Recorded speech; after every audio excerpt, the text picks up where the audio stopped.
So hello friends, welcome to our channel Bio Hub में।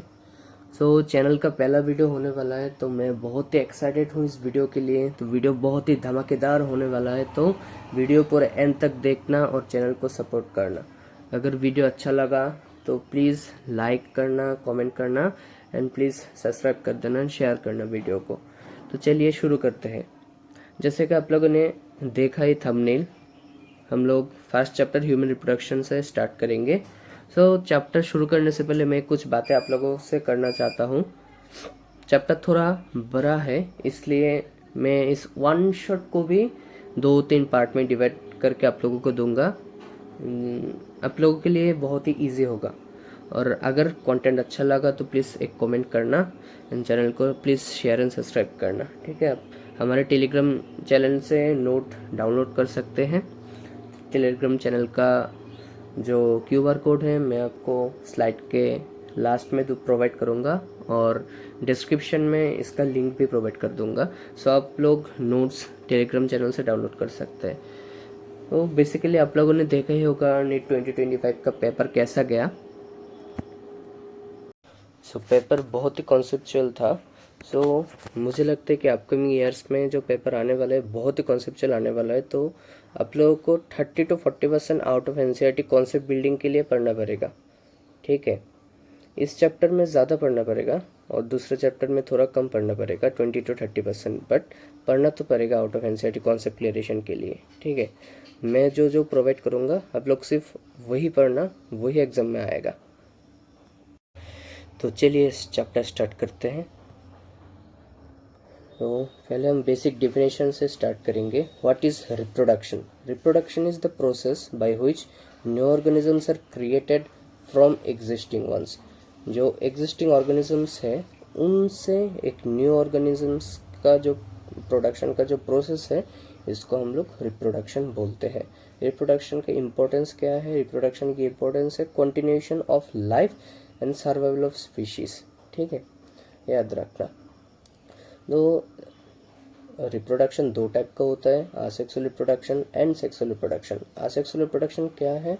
Offsprings are produced from a single parent. एक single parent से offspring produce होता है without fusion of gametes. इधर fusion of gametes नहीं होता, ठीक है। एंड सेक्सुअल रिप्रोडक्शन में क्या होता है? सेक्सुअल रिप्रोडक्शन में फ्यूजन होता है मेल एंड फीमेल गैमेट्स का। जो स्पर्म एंड एग है, स्पर्म एंड एग का फ्यूजन होता है, ठीक है, from 2 different parents. 2 different parents से जो गैमेट निकलता है उनका फ्यूजन होता है सेक्सुअल रिप्रोडक्शन में, ठीक है। एंड आसेक्सुअल रिप्रोडक्शन का एग्जांपल है budding in east and binary fusions in bacteria, ठीक है। NCERT में एक लाइन लिखा है, ह्यूमन्स आर विविपेरस, ठीक है। Humans are viviparous. Viviparous means they directly give birth to their young ones, ठीक है। विविपेरस जो डायरेक्टली यंग वंस का बर्थ देता हो उनको विविपेरस बोलते हैं। ये वाला टॉपिक मैं तुम लोगों को फिर से समझा देता हूँ। तो what do mean by reproduction? Reproduction means the process by which new organisms are created from existing ones. जो एग्जिस्टिंग ऑर्गेनिजम्स है उनसे जो न्यू ऑर्गेनिजम्स का प्रोडक्शन होता है, उस प्रोसेस को बोलते हैं रिप्रोडक्शन, ठीक है। तो रिप्रोडक्शन का इम्पोर्टेंस क्या है? Reproduction it is essential for survival of species. Species के सर्वाइवल के लिए रिप्रोडक्शन बहुत ही इम्पोर्टेंट है। एंड कंटिन्यूएशन ऑफ लाइफ, उस स्पीशीज का पॉपुलेशन कंट्रोल, पॉपुलेशन मेंटेन करने के लिए भी बहुत ही इम्पोर्टेंट है रिप्रोडक्शन, ठीक है। रिप्रोडक्शन 2 टाइप के होते हैं, एसेक्सुअल रिप्रोडक्शन और सेक्सुअल रिप्रोडक्शन। एसेक्सुअल रिप्रोडक्शन में सिंगल पेरेंट इन्वॉल्व होते हैं and without fusion of gametes. इधर फ्यूजन ऑफ गैमेट्स नहीं होता। सेक्सुअल रिप्रोडक्शन में 2 पेरेंट्स इन्वॉल्व होते हैं, 2 डिफरेंट पेरेंट्स इन्वॉल्व होते हैं एंड इधर फ्यूजन ऑफ गैमेट्स होता है, ठीक है, ठीक है। NCERT में जो लाइन लिखा है, humans are viviparous, humans are viviparous. So what do mean by viviparous? जो ऑर्गेनिजम्स डायरेक्टली बच्चे को जन्म देता हो उनको विविपेरस बोलते हैं, directly give birth to their young ones, ठीक है। अगले टॉपिक में बढ़ते हैं। तो एनसीईआरटी में जो इंट्रोडक्शन दिया हुआ है वो एक बार पढ़ लेते हैं, ठीक है। The reproductive events in human include, जो रिप्रोडक्टिव इवेंट्स होता है ह्यूमंस में क्या क्या इंक्लूड करते हैं। दो processes the involve in reproductive events are gametogenesis, insemination, fertilisation, implantation, gestation and parturition. फिर से देख लो, gametogenesis means formation of gametes, formation of gametes का जो प्रोसेस है उसको गैमेटोजेनेसिस बोलते हैं, ठीक है। Then insemination, insemination means transfer of sperms in female genital tract को इंसेमिनेशन बोलते हैं। And fusion of male and female gametes को फर्टिलाइजेशन बोलते हैं, ठीक है, leading to formation of zygote. पूरा प्रोसेस हम लोग फुल डिटेल में इस चैप्टर में समझेंगे, ठीक है।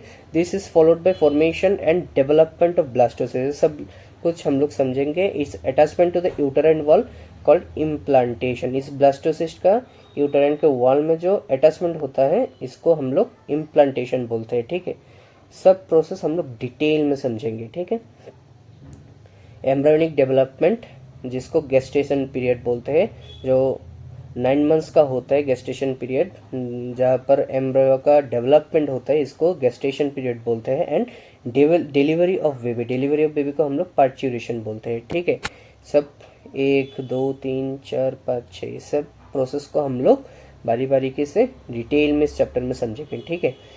गैमेटोजेनेसिस में जो स्पर्म्स का प्रोडक्शन है मेल्स में, इसको हम स्पर्मेटोजेनेसिस बोलते हैं। एंड फीमेल्स में जो ओवम का प्रोडक्शन है इसको हम oogenesis बोलते हैं, ठीक है। एनसीईआरटी का ही लाइन है, there are remarkable differences between the reproductive events in male and in female. For example, sperm formation continues even in old man, जो स्पर्म प्रोडक्शन है वो बुरे आदमी में भी कंटिन्यू होता है, ठीक है, स्पर्म प्रोडक्शन और sperm formation continuous even in old man, old man में भी कंटिन्यू होता है स्पर्म प्रोडक्शन, ठीक है। और formation of ovum ceases in women around age of 50 years, around age of 50 years ovum का फॉर्मेशन वुमेन में बंद हो जाता है, इसको हम लोग मेनोपॉज भी बोलते हैं, याद रखना, ठीक है। फिर एनसीईआरटी का जो बेसिक कैरेक्टरिस्टिक्स है वो देखो, जो मेल रिप्रोडक्टिव ऑर्गन्स है, फीमेल रिप्रोडक्टिव ऑर्गन्स है हमारे पास। तो मेल रिप्रोडक्टिव ऑर्गन्स में होता है स्पर्मेटोजेनेसिस और formation of sperms, and female reproductive organs में होता है oogenesis, ठीक है। स्पर्मेटोजेनेसिस से स्पर्म प्रोडक्शन होता है, oogenesis से ओवम प्रोडक्शन होता है, ठीक है। देन स्पर्म्स एंड ओवम दोनों फर्टिलाइज करते हैं, फर्टिलाइजेशन के बाद फॉर्मेशन ऑफ जाइगोट होता है, जाइगोट का फॉर्मेशन होता है, ठीक है। देन जाइगोट का फॉर्मेशन के बाद जाइगोट का डेवलपमेंट होता है and zygote is converted into blastocyst, वो ब्लास्टोसिस्ट में कन्वर्ट होता है। देन ब्लास्टोसिस्ट जो है वो यूट्राइन के वॉल में जाकर अटैच हो जाता है मदर के ओम में, इसको बोलते हैं इम्प्लांटेशन, ठीक है, इसको बोलते हैं इम्प्लांटेशन। इम्प्लांटेशन के बाद जो एम्ब्रियोनिक डेवलपमेंट होता है 9 मंथ्स का गेस्टेशन पीरियड होता है, गेस्टेशन पीरियड एम्ब्रियो का डेवलपमेंट होता है, ठीक है। देन बच्चे का जन्म होता है मीन्स पार्च्यूरेशन और birth of the baby. Then lactation होता है, lactation means formation of milk. ये जो पूरा चैप्टर का ओवरव्यू है, ठीक है। इस लेक्चर में हम लोग सिर्फ मेल रिप्रोडक्टिव सिस्टम पढ़ेंगे, ठीक है। तो चलिए शुरू करते हैं। सो हम लोगों ने चैप्टर का बेसिक ओवरव्यू देख लिया है, तो हम लोग अब चैप्टर डिटेल में शुरू करते हैं, ठीक है। चैप्टर शुरू करने से पहले हम लोग 2 ऑर्गन्स में डिफरेंशिएट करेंगे, जो primary sexual organs and secondary sexual organs क्या होते हैं उनको हम समझेंगे, ठीक है। वो what are primary sexual organs, primary sexual organs को हम लोग गोनाड्स भी बोलते हैं, ठीक है। प्राइमरी सेक्सुअल ऑर्गन्स को हम लोग क्या बोलते हैं, गोनाड्स, ठीक है। What are primary sexual organs, they the organs which produce gametes and secrete hormones, ठीक है, जो हार्मोन सीक्रेट करते हैं और गैमेट्स का प्रोडक्शन करते हैं, उस ऑर्गन को हम लोग प्राइमरी सेक्सुअल ऑर्गन बोलते हैं, ठीक है। जैसे कि मेल्स में टेस्टिस होता है, फीमेल्स में ओवेरस होता है, ठीक है। देन सेकेंडरी सेक्सुअल ऑर्गन्स, तो सेकेंडरी सेक्सुअल ऑर्गन्स कौन से होते हैं, जो गैमेट का ट्रांसपोर्ट करते हैं, गैमेट्स का डेवलपमेंट करते हैं एंड सेक्सुअल रिप्रोडक्शन में सपोर्ट करते हैं, उसको हम लोग सेकेंडरी सेक्सुअल ऑर्गन्स बोलते हैं। तो फिर से देख लो, what are primary sexual organs, primary sexual organs जो होते हैं वो प्रोडक्शन ऑफ गैमेट्स करते हैं एंड हार्मोन सीक्रेट्स करते हैं, ठीक है। गैमेट्स का प्रोडक्शन करते हैं और हार्मोन्स का सिक्रीशन करते हैं, जैसे कि मेल्स में टेस्टिस एंड फीमेल्स में ओवरीज, ठीक है। And sexual reproduction, sexual organs कौन से होते हैं? सेकेंडरी सेक्सुअल ऑर्गन्स वो होते हैं जो गैमेट के ट्रांसपोर्ट में हेल्प करते हैं, डेवलपमेंट में हेल्प करते हैं, ट्रांसपोर्टेशन में और सेक्सुअल रिप्रोडक्शन में सपोर्ट करते हैं, उनको हम लोग सेकेंडरी सेक्सुअल ऑर्गन्स बोलते हैं। जैसे कि मेल्स में एपिडिडाइमिस, वास डिफरेंस एक्सेट्रा, हम लोग डिटेल में सब कुछ समझेंगे। देन फीमेल्स में फेलोपियन ट्यूब, यूटरस एक्सेट्रा, ठीक है। एक चैप्टर का बेसिक ओवरव्यू है, ठीक है। सो हम लोग स्टार्ट करेंगे द मेल रिप्रोडक्टिव सिस्टम, ठीक है। मेल रिप्रोडक्टिव सिस्टम हम लोग स्टार्ट करेंगे। तो मेल रिप्रोडक्टिव सिस्टम कहाँ पे लोकेटेड है? Mail reproductive system is located in the pelvis region. जो पेल्विस रीजन होता है, जो एब्डोमेन है और उसके नीचे पेल्विस रीजन है, ठीक है। इस पेल्विस रीजन में लोकेटेड होते हैं मेल रिप्रोडक्टिव सिस्टम, ठीक है। तो मेल रिप्रोडक्टिव सिस्टम इंक्लूड्स, क्या क्या इंक्लूड है मेल रिप्रोडक्टिव सिस्टम में? ए पेयर ऑफ टेस्टीज, जो टेस्टीज होते हैं, testes male reproductive primary sexual organ in male, ठीक है। ये प्राइमरी सेक्सुअल ऑर्गन मेल में, प्राइमरी सेक्सुअल ऑर्गन कौन सा है? टेस्टीज, जो मैंने आपको बताया था इधर, ठीक है। तो one pair of testes present in male, males में one pair of testes present होते हैं, ठीक है। इधर बेसिक बात याद रखना, जो ES होता है टेस्टीज, इसको ए प्लूरल वर्ड है, ठीक है। और IS जो टेस्टीज होता है वो सिंगल वर्ड है, ठीक है। Then male reproductive system also includes male accessory ducts. Male accessory ducts में क्या क्या प्रेजेंट होता है? Rete testis, vasa efferentia, epididymis, vas deferens, ये सब देख लो, हम लोग इसको डिटेल में कवर करेंगे, ठीक है। देन प्रेजेंट होता है male accessory glands. Male accessory glands में क्या क्या होता है? सेमिनल वेसिकल, जो वन पेयर में प्रेजेंट होते हैं, प्रोस्टेट ग्लैंड जो सिंगल होते हैं, एंड कॉपर्स ग्लैंड और बल्बो यूरेथ्रल ग्लैंड्स भी इसको बोलते हैं, वो भी वन पेयर में प्रेजेंट होते हैं, मीन्स दो प्रेजेंट होते हैं, ठीक है। तो मेल एक्सेसरी ग्लैंड्स में क्या कौन कौन प्रेजेंट होता है? सेमिनल वेसिकल, प्रोस्टेट ग्लैंड जो सिंगल होता है, और कॉपर्स ग्लैंड और बल्बो यूरेथ्रल ग्लैंड जो पेयर में होते हैं, ठीक है। फिर से देख लो, एक्सेसरी डक्ट्स में कौन कौन प्रेजेंट होता है? Rete testis, vasa efferentia, epididymis and वास डिफरेंस, ये सब मेल एक्सेसरी ग्लैंड्स में, डक्ट्स में प्रेजेंट होते हैं, ठीक है। एंड मेल एक्सेसरी ग्लैंड्स में कौन कौन से प्रेजेंट होता है? मेल एक्सेसरी ग्लैंड्स में प्रेजेंट होता है seminal vesicle, prostate gland, Cowper's gland और बल्बो यूरेथ्रल ग्लैंड, ठीक है। सेमिनल वेसिकल पेयर में होते हैं, मीन्स दो होते हैं, ठीक है। प्रोस्टेट ग्लैंड सिंगल होता है, कॉपर्स ग्लैंड, बल्बो यूरेथ्रल और बल्बो यूरेथ्रल ग्लैंड पेयर में होते हैं, ठीक है। इन लोगों का स्ट्रक्चर हम लोग समझेंगे, ठीक है। देन प्रेजेंट होता है एक्सटर्नल जेनाइटेलिया। मेल्स में एक्सटर्नल जेनाइटेलिया में कौन कौन प्रेजेंट होता है? स्क्रोटम एंड पेनिस, ठीक है। चलो, वो structure of male reproductive system, अब मेल रिप्रोडक्टिव सिस्टम का स्ट्रक्चर हम लोग देखेंगे, ठीक है। तो पहले बेसिक बात समझ लो, मेल रिप्रोडक्टिव सिस्टम में पहले जो टेस्टीज होते हैं, टेस्टीज स्क्रोटल सेक में प्रेजेंट होते हैं, ठीक है। There are two scrotal sacs, दो स्क्रोटल सेक्स प्रेजेंट होता है मेल्स में, ठीक है। ऐसे ऐसे करके दो स्क्रोटल सेक्स प्रेजेंट होते हैं। इन स्क्रोटल सेक्स को कवर करके रखता है ये स्क्रोटम, ठीक है। और स्क्रोटल सेक के अंदर दो means one pair of testis present होता है, ऐसे होता है स्ट्रक्चर, ठीक है। ऐसे ऐसे ऐसे टेस्टिस होते हैं और स्क्रोटम ऐसे कवर्ड होता है, ठीक है। हम लोग सिर्फ एक पार्ट देखेंगे, ठीक है। चलो, तो पहले हम स्ट्रक्चर देखेंगे मेल रिप्रोडक्टिव सिस्टम का। तो मेल रिप्रोडक्टिव सिस्टम के बाहर में जो प्रेजेंट होता है, जिसमें टेस्टिस प्रेजेंट होता है, इसको बोलता है स्क्रोटम। ये सिंगल होता है, ठीक है। स्क्रोटम सिंगल होता है, ठीक है। एक स्क्रोटम में दो scrotal sac mean one pair of scrotal sac present होता है, ठीक है। ईच स्क्रोटल सेक में प्रेजेंट होता है ईच टेस्टिस, ठीक है। ईच स्क्रोटल सेक में वन टेस्टिस प्रेजेंट होता है, मीन्स टेस्टिस भी वन पेयर में होते हैं टेस्टिस, ठीक है। ये है स्क्रोटल सेक, बाहर वाला है स्क्रोटम, ठीक है। और हमारे टेस्टिस में दो तरह के मसल्स प्रेजेंट होते हैं, एक का नाम डार्टोज मसल, दूसरे का नाम क्रीमेस्टर मसल, ठीक है। ये जो दो मसल्स है, इसका डार्टोज मसल और क्रीमेस्टर मसल, ये टेस्टिस का टेम्परेचर रेगुलेशन में हेल्प करते हैं। This helps in regulation of temperature in testis, ठीक है।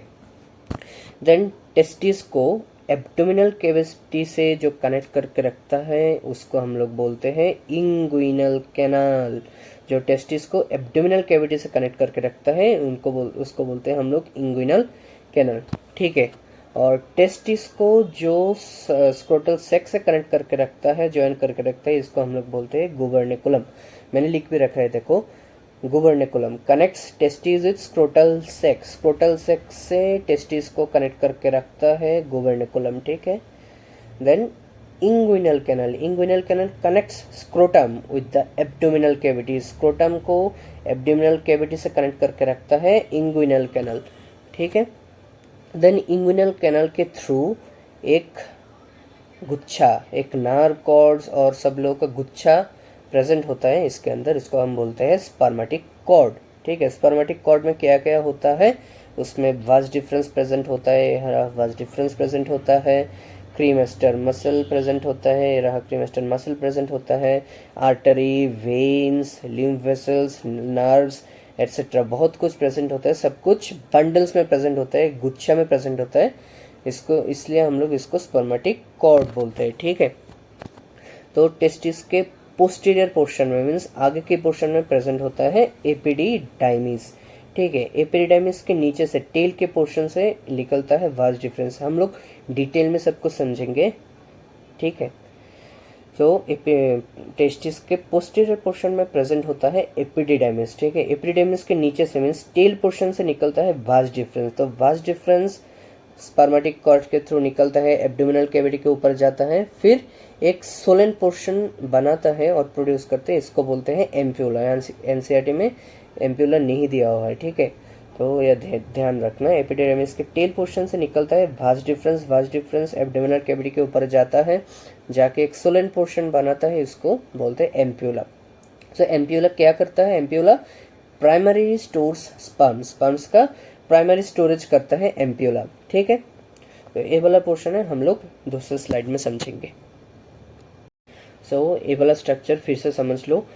टेस्टिस के बाहर में होता है स्क्रोटम, स्क्रोटम सिंगल होता है, स्क्रोटम में प्रेजेंट होता है one pair of scrotal sac, ठीक है, ऐसे ऐसे one pair of scrotal sac present होता है। इस स्क्रोटल सेक में एक टेस्टिस प्रेजेंट होता है, ठीक है, ईच स्क्रोटल सेक में एक टेस्टिस प्रेजेंट होता है, ठीक है। तो दो टाइप के मसल्स प्रेजेंट होता है टेस्टिस में, एक डार्टोस मसल, एक क्रीमेस्टर मसल। दोनों मसल्स क्या करते हैं, through this muscle testis regulate temperature regulation में ये दोनों मसल हेल्प करते हैं, ठीक है।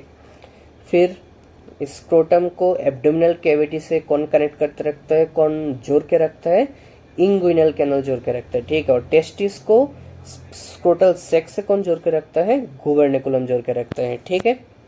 फिर टेस्टिस के पोस्टीरियर पोर्शन में प्रेजेंट होता है एपिडिडाइमिस, ऊपर सामने की तरफ एपिडिडाइमिस प्रेजेंट होता है। एपिडिडाइमिस के टेल पोर्शन से निकलता है वास डिफरेंस, हम लोग डिटेल में समझेंगे ये सब कुछ, ठीक है। वास डिफरेंस निकलता है, वास डिफरेंस एब्डोमिनल कैविटी में जाता है, एब्डोमिनल कैविटी से ऊपर उठता है, ऊपर उठ के एक सोलन, एक फूला हुआ स्ट्रक्चर बनाता है, व्हाइट स्ट्रक्चर बनाता है, जिसको हम लोग एम्प्यूला बोलते हैं। इधर प्राइमरीली स्पर्म का स्टोरेज होता है, ठीक है। देन इंग्विनल कैनल में जो एक कॉर्ड प्रेजेंट होता है, इसको बोलते हैं हम लोग स्पर्मेटिक कॉर्ड्स। स्पर्मेटिक कॉर्ड्स में क्या क्या प्रेजेंट होता है, वास डिफरेंस प्रेजेंट होता है, क्रीमेस्टर मसल प्रेजेंट होता है, artery, when, lymph vessels, nerves etcetera, ये सब प्रेजेंट होता है, ठीक है। अब हम लोग ये वाला पोर्शन देखेंगे, ठीक है। तो जैसे कि आप लोगों ने देखा था, वास डिफरेंस का सोलन जो पोर्शन है उसको एम्प्यूला बोलते हैं, ठीक है। एम्प्यूला से एक डक्ट निकलता है, इसको एम्प्यूलरी डक्ट बोलते हैं। एंड जो मेल एक्सेसरी ग्लैंड है, एक मैंने बोला था पहले, सेमिनल वेसिकल इधर प्रेजेंट होता है, सेमिनल वेसिकल, ठीक है। सेमिनल वेसिकल से भी एक डक्ट निकलता है, जिसको सेमिनल डक्ट और सेमिनल डक्ट बोलते हैं, ठीक है, जिसको बोलते हैं सेमिनल डक्ट। जो एम्प्यूलरी डक्ट है और सेमिनल डक्ट है, दोनों मिलके कॉमन डक्ट बनाता है, जो के उसको बोलते हैं हम लोग कॉमन इजैकुलेटरी डक्ट, ठीक है, इसको बोलते हैं हम लोग कॉमन इजैकुलेटरी डक्ट, ये हाईलाइट कर लो, ठीक है, इसको बोलते हैं हम लोग कॉमन इजैकुलेटरी डक्ट, ठीक है। ठीक है, तो एम्प्यूलरी डक्ट प्लस सेमिनल डक्ट मिलके बनाता है कॉमन इजैकुलेटरी डक्ट, ठीक है। एनसीईआरटी में कॉमनली लिखा हुआ है vas deferens receives a duct, जो वास डिफरेंस है रिसीव्स करता है, और डक्ट रिसीव करता है फ्रॉम सेमिनल वेसिकल, इस सेमिनल वेसिकल से ए डक्ट रिसीव करता है एंड ओपन्स इनटू यूरेथ्रा, ये जो यूरेथ्रा है इसमें ओपन होता है ejaculatory duct as ejaculatory duct. Ejaculatory duct के नाम से वो ओपन होता है यूरेथ्रा में, ठीक है, यूरेथ्रा में ओपन होता है। तो एनसीईआरटी में इस डक्ट्स के बारे में कुछ भी नहीं लिखा, कॉमनली लिख दिया वास्ट डिफरेंस, ठीक है, कॉमनली वास्ट डिफरेंस लिख दिया, तो ये याद रखना, ठीक है। सो फिर से देख लो, vas deferens receives a duct from seminal vesicle, seminal vesicle से डक्ट रिसीव करता है and opens into urethra, urethra में ओपन होता है एज इजैकुलेटरी डक्ट, ठीक है। सो अब आओ मेल एक्सेसरी डक्ट्स में। तो मेल एक्सेसरी ग्लैंड्स में जो पहला ग्लैंड होता है मेल्स में वो होता है प्रोस्टेट ग्लैंड। ये देखो प्रोस्टेट ग्लैंड, इधर ये जो ग्लैंड होता है ना इसको प्रोस्टेट ग्लैंड बोलते हैं, सिंगुलर होते हैं, सिंगल होता है, ठीक है। देन प्रेजेंट होता है बल्ब यूरेथ्रल ग्लैंड, ये देखो जो छोटे छोटे दो ग्लैंड्स है यूरेथ्रा के दोनों तरफ जो ग्लैंड्स प्रेजेंट होता है उसको बोलते हैं हम लोग बल्ब यूरेथ्रल ग्लैंड और कॉपर्स ग्लैंड, ठीक है। वो पेयर में प्रेजेंट होता है, एक दो पेयर में प्रेजेंट होता है, ठीक है। देन तीसरा ग्लैंड जो होता है उसको बोलते हैं हम लोग सेमिनल वेसिकल, ठीक है, सेमिनल वेसिकल। ये भी पेयर में प्रेजेंट होता है, एक इधर, ठीक है। इधर भी एक टेस्टिस होगा ना, तो इसमें इधर भी एक सेमिनल वेसिकल प्रेजेंट होगा, ठीक है। तो 3 टाइप के ग्लैंड्स प्रेजेंट होते हैं, एक prostate gland, bulb urethral gland and seminal vesicle. सब ग्लैंड्स का जो फंक्शन होता है हम लोग डिटेल में समझेंगे बाद में, ठीक है।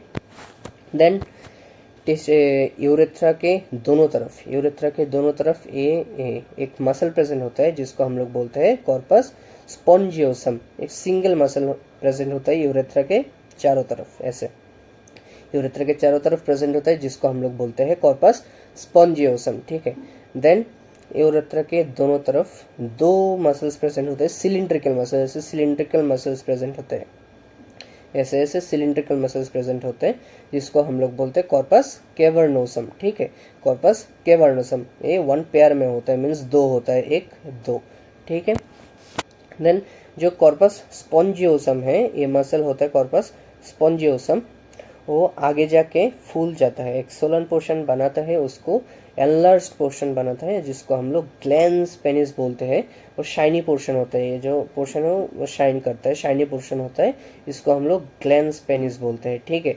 Extended enlarged portion of corpus spongiosum, जो कॉर्पस स्पॉन्जियोसम इसका एनलार्ज पोर्शन है, इसको हम लोग ग्लैंस पेनिस बोलते हैं, ठीक है। वो शाइनी पोर्शन होता है, ठीक है। तो जो ग्लैंस पेनिस होता है वो extended enlarge portion of corpus spongiosum, जो कॉर्पस स्पॉन्जियोसम होता है इसका एनलार्ज पोर्शन जो होता है इसको हम लोग बोलते हैं ग्लैंस पेनिस, ठीक है। जो corpus cavernosum and corpus spongiosum है, इस दोनों का हम लोग इरेक्टाइल टिश्यू बोलते हैं, वो पेनिस का इरेक्शन में हेल्प करते हैं, वो हम आगे देखेंगे, ठीक है।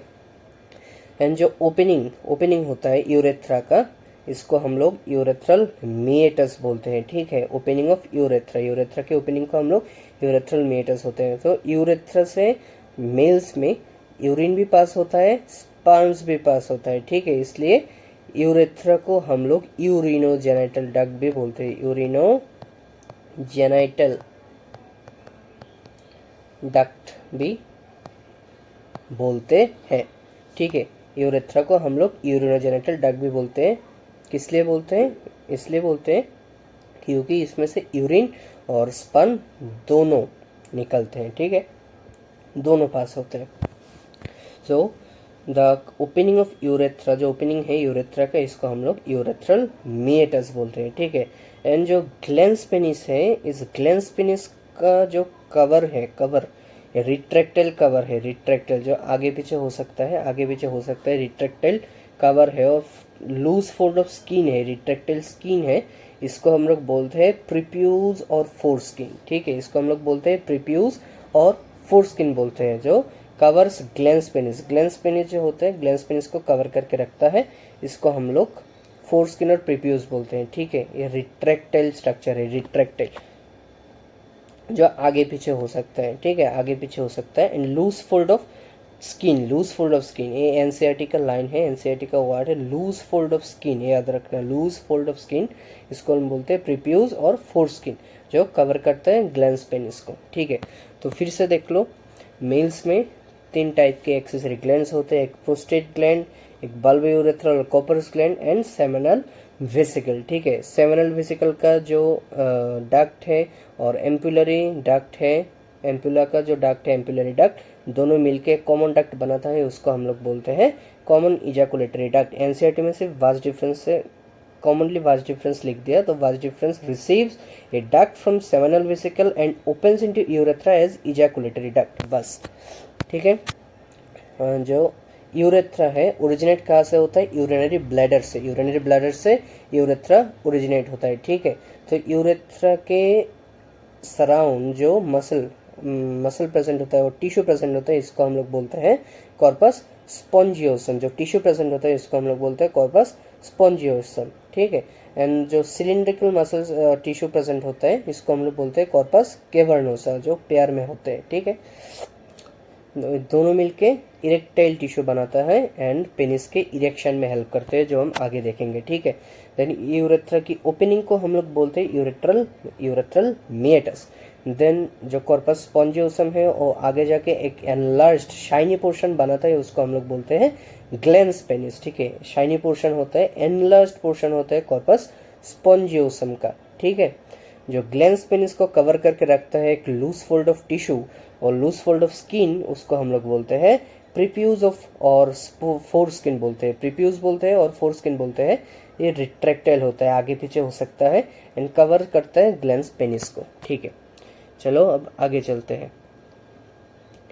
सो एनसीईआरटी का डायग्राम देख लेना, याद कर लेना, ठीक है। एनसीईआरटी का डायग्राम याद कर लेना, ठीक है। जो मैंने आगे लिखाया था, जो वास्ट डिफरेंस होता है इस डायग्राम में देखो, जो वास्ट डिफरेंस होता है, जो एब्डोमिनल कैविटी में एसेंड होता है, एसेंड होके जो यूरिनरी ब्लैडर है, यूरिनरी ब्लैडर से लूप बना के ऐसे घुसते हैं, लूप बना के ऐसे घुसता है यूरेथ्रा में, ठीक है। लूप बना के आगे लिखा हुआ है, ठीक है।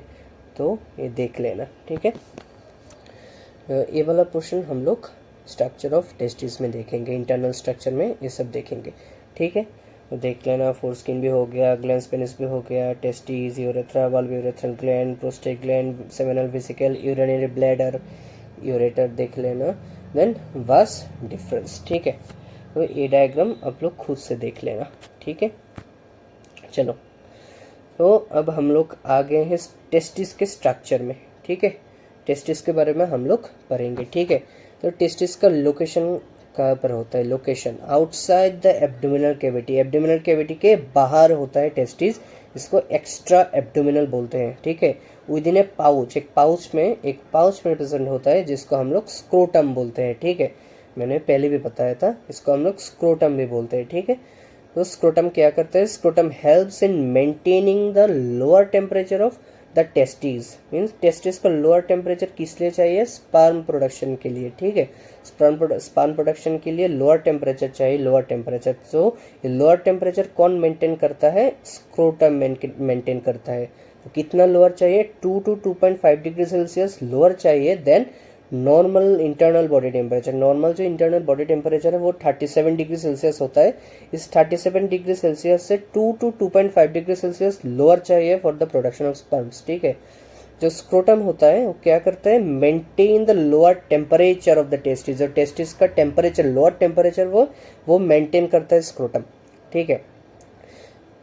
कुछ नोट्स देख लेना, एनसीईआरटी के बाहर से, आउट ऑफ एनसीईआरटी नोट्स है, तो देख लेना सिर्फ, और याद करना हो तो याद कर लेना, ठीक है। इतना ज़्यादा इम्पोर्टेंट नहीं है। जो टेस्टिस है हमारे में एक्स्ट्रा एब्डोमिनल होता है, ठीक है। कुछ ऑर्गेनिजम्स में टेस्टिस इंट्रा एब्डोमिनल भी होता है, ठीक है। एब्डोमिनल कैविटी के अंदर मिलता है, इंट्रा एब्डोमिनल, ठीक है। जैसे कि प्रोटोथेरियंस, व्हेल्स, डॉल्फिन्स, एलिफेंट्स, इनमें टेस्टिस इंट्रा एब्डोमिनल होता है, क्योंकि इनका बॉडी का इंटरनल में, अंदर में भी टेस्टिस का टेम्परेचर मेंटेन हो जाता है, ठीक है। इसलिए इन लोगों में और इन ऑर्गेनिजम्स में टेस्टिस इंट्रा एब्डोमिनल होता है, ठीक है। सो ये 2 पॉइंट बहुत ही इंपॉर्टेंट है, याद रखना, ठीक है। पहले हम लोगों में टेस्टिस कहाँ पर होता है? एम्ब्रियोनिक लाइफ में टेस्टिस प्रेजेंट होता है एब्डोमिनल कैविटी में। एब्डोमिनल कैविटी में टेस्टिस प्रेजेंट होता है। टेस्टिस एब्डोमिनल कैविटी से स्क्रोटम में डिसेंड होता है। कब डिसेंड होता है? 7 मंथ्स ऑफ प्रेगनेंसी। जो एब्डोमिनल कैविटी है उनसे टेस्टिस में डिसेंड होता है 7 months of pregnancy. 7 months of pregnancy में एम्ब्रियोनिक लाइफ में टेस्टिस स्क्रोटम से एब्डोमिनल कैविटी में डिसेंड होता है। किसके हेल्प से डिसेंड होता है? Through inguinal canal. इंग्विनल जो कैनल होता है, इंग्विनल कैनल के थ्रू टेस्टिस स्क्रोटम में डिसेंड होता है द गाइडेंस ऑफ गुबर्निकुलम। जो गुबर्निकुलम मैंने दिखाया था, इस गुबर्निकुलम के हेल्प से टेस्टिस स्क्रोटम में डिसेंड करता है फ्रॉम एब्डोमिनल कैविटी। ठीक है, कुछ कुछ में टेस्टिस जो हो, टेस्टिस फेल कर जाता है डिसेंड करने में, फेल कर जाता है स्क्रोटम से एब्डोमिनल कैविटी में डिसेंड करने में फेल कर जाता है। इसको बोलते हैं cryptorchidism. Means when the testis fails to descend in the scrotum is called cryptorchidism. जब टेस्टिस फेल हो जाता है डिसेंड करने में स्क्रोटम में उतरने में फेल हो जाता है, इसको हम लोग बोलते हैं क्रिप्टोर्किडिज्म। सो क्रिप्टोर्किडिज्म को ठीक करने के लिए हम लोग सर्जिकली टेस्टिस को डिसेंड करते हैं, सर्जिकली डिसेंड करते हैं टेस्टिस को। एंड इस प्रोसीजर को बोलते हैं ऑर्किडोपेक्सी। ठीक है, इस प्रोसीजर को क्या बोलते हैं? ऑर्किडोपेक्सी। ऑर्किडोपेक्सी क्या होता है? Surgically descended of testis. Testis का सर्जिकली डिसेंड होता है एब्डोमिनल कैविटी में, इसको हम लोग बोलते हैं ऑर्किडोपेक्सी। तो स्टूडेंट्स अक्सर कॉन्फ्यूज होता है दो टर्म्स में, ऑर्किडोपेक्सी एंड ऑर्किडेक्टोमी में। ठीक है, जब टॉमी वर्ड आता है, टॉमी मीन्स रिमूवल। ठीक है, टॉमी मीन्स रिमूवल। टॉमी जिधर भी देखोगे आप लोग समझोगे रिमूवल। Tommy means removal. तो orchidopexy means surgically descended of testis and orchidectomy means removal of testis. Testis का रिमूवल। ठीक है, surgically removal of testis, testis का सर्जिकली रिमूवल, इसको बोलते हैं ऑर्किडेक्टोमी। ठीक है, ऑर्किडोपेक्सी कौन सा होता है? ऑर्किडोपेक्सी। और ऑर्किडेक्टोमी क्या होता है? ऑर्किडेक्टोमी मीन्स टेस्टिस का removal, surgically removal of testis is called ऑर्किडेक्टोमी।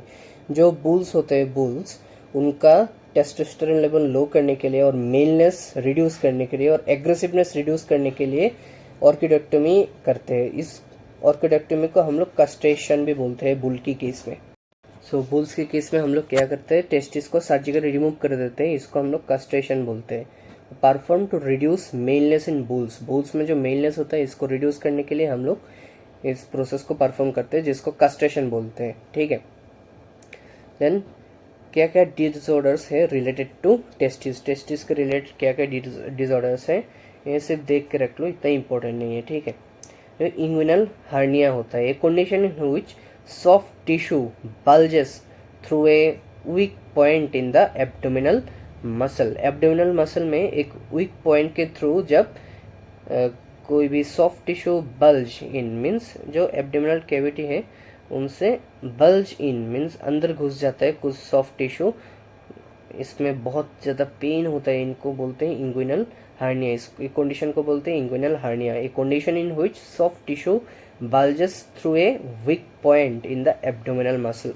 ठीक है, दूसरा होता है हाइड्रोसिल। हाइड्रोसिल क्या होता है? Swelling of scrotum. Scrotum swell हो जाता है, सूज जाता है, फूल जाता है due to filling of fluid. Fluid की फीलिंग से पूरा स्क्रोटम सूज जाता है, सोयल हो जाता है। ठीक है, then it is very important, NCERT में दिया हुआ है, what is the shape of testis. Testis का शेप होता है oval shape. Testis oval shape का होता है। सो टेस्टिस का शेप क्या होता है? टेस्टिस का ओवल शेप्ड होता है। ठीक है, जो डायमेंशन एनसीईआरटी में दिया हुआ है, जो टेस्टिस का लेंथ होता है 4 to 5 सेंटीमीटर होता है। टेस्टिस का लेंथ 4 to 5 सेंटीमीटर होता है एंड विथ होता है 2 to 3 सेंटीमीटर विथ होता है। ठीक है, 2 to 3 सेंटीमीटर होता है इसका विथ, और लेंथ होता है 4 to 5 सेंटीमीटर है। याद रखना, बहुत ही इंपॉर्टेंट है। ठीक है, चलो तो अब हम लोग टेस्टिस का इंटरनल स्ट्रक्चर देखेंगे। ठीक है, तो पहले टेस्टिस का जो आउटर लेयर है, जो बाहर का लेयर है, उसको हम लोग टुनिका वेजाइनलिस बोलते हैं। ठीक है, जो आउटर लेयर है इसको हम लोग टुनिका वेजाइनलिस बोलते हैं। जो मिडिल लेयर है, ये जो मिडिल लेयर है इसको हम लोग बोलते हैं टुनिका एल्बुजिनिया। ठीक है, इसको हम लोग बोलते हैं टुनिका एल्बुजिनिया। देन जो एकदम अंदर वाला जो लेयर है, अंदर वाला लेयर, ये जो अंदर वाला लेयर को हम लोग बोलते हैं टूनिका वेजाइनलिस और टूनिका वेस्कुलरिस, टूनिका वेस्कुलरिस। जो आउटर लेयर है उसको हम लोग बोलते हैं टूनिका वेजाइनलिस, जो मिडिल लेयर है टूनिका एल्बुजिनिया, जो अंदर वाला लेयर है उसको हम लोग बोलते हैं टूनिका वेस्कुलरिस। जो टूनिका वेजाइनलिस है वो दो लेयर में डिवाइडेड है। जो विसरल लेयर, अंदर का लेयर होता है विसरल, बाहर का लेयर होता है पैराइटल। जहाँ पर भी विसरल वर्ड दिखाई दे समझ लेना जो अंदर के बात कर रहे हैं, तो विसरल लेयर मीन्स अंदर का लेयर, पैराइटल मीन्स बाहर का लेयर, ठीक है। जो टूनिका वेजाइनलिस है उसको हम लोग दो पार्ट्स में डिवाइड कर सकते हैं, दो लेयर्स में डिवाइड कर सकते हैं। एक parietal layer means outer layer and visceral layer means अंदर का लेयर, ठीक है। तो tunica vaginalis outer layer present and incomplete layer होता है, ठीक है। टूनिका वेजाइनलिस इनकम्प्लीट लेयर होता है, ठीक है। देन आता है टूनिका एल्बुजिनिया। तो टूनिका एल्बुजिनिया होता है वो फाइब्रस टिश्यू का लेयर होता है, फाइब्रस टिश्यू का लेयर होता है, बहुत ही डेंस। एनसीईआरटी में लाइंस लिखा है डेंस कवरिंग अराउंड टेस्टिस। जो डेंस कवरिंग अराउंड टेस्टिस है उसको हम लोग टूनिका एल्बुजिनिया बोलते हैं, ठीक है। तो याद रखना टूनिका एल्बुजिनिया एक फाइब्रस टिश्यू का लेयर है। जो टूनिका एल्बुजिनिया है प्रोड्यूस करते हैं लोब्यूल्स और कंपार्टमेंट्स। ये देखो ऐसे ऐसे कंपार्टमेंट्स प्रोड्यूस करते हैं, ऐसे ऐसे ऐसे ऐसे ऐसे ऐसे कंपार्टमेंट्स प्रोड्यूस करता है, उसको हम लोग बोलते हैं टेस्टिकुलर लोब्यूल्स बोलते हैं। इसको हम लोग टेस्टिकुलर लोब्यूल्स बोलते हैं जो प्रोड्यूस करता है। तो कौन प्रोड्यूस करता है testicular lobules? Tunica albuginea produce करता है टेस्टिकुलर लोब्यूल्स। प्रोड्यूस लोब्यूल्स और कंपार्टमेंट्स 200 to 250 कंपार्टमेंट्स, ठीक है। 200 to 250 कंपार्टमेंट्स ये प्रोड्यूस करता है, इसको हम लोग बोलते हैं टेस्टिकुलर लोब्यूल, ठीक है। फिर से देख लो, जो टूनिका वेजाइनलिस है वो आउटर लेयर होता है, आउटर इनकम्प्लीट लेयर होता है, कंप्लीट नहीं है, ठीक है।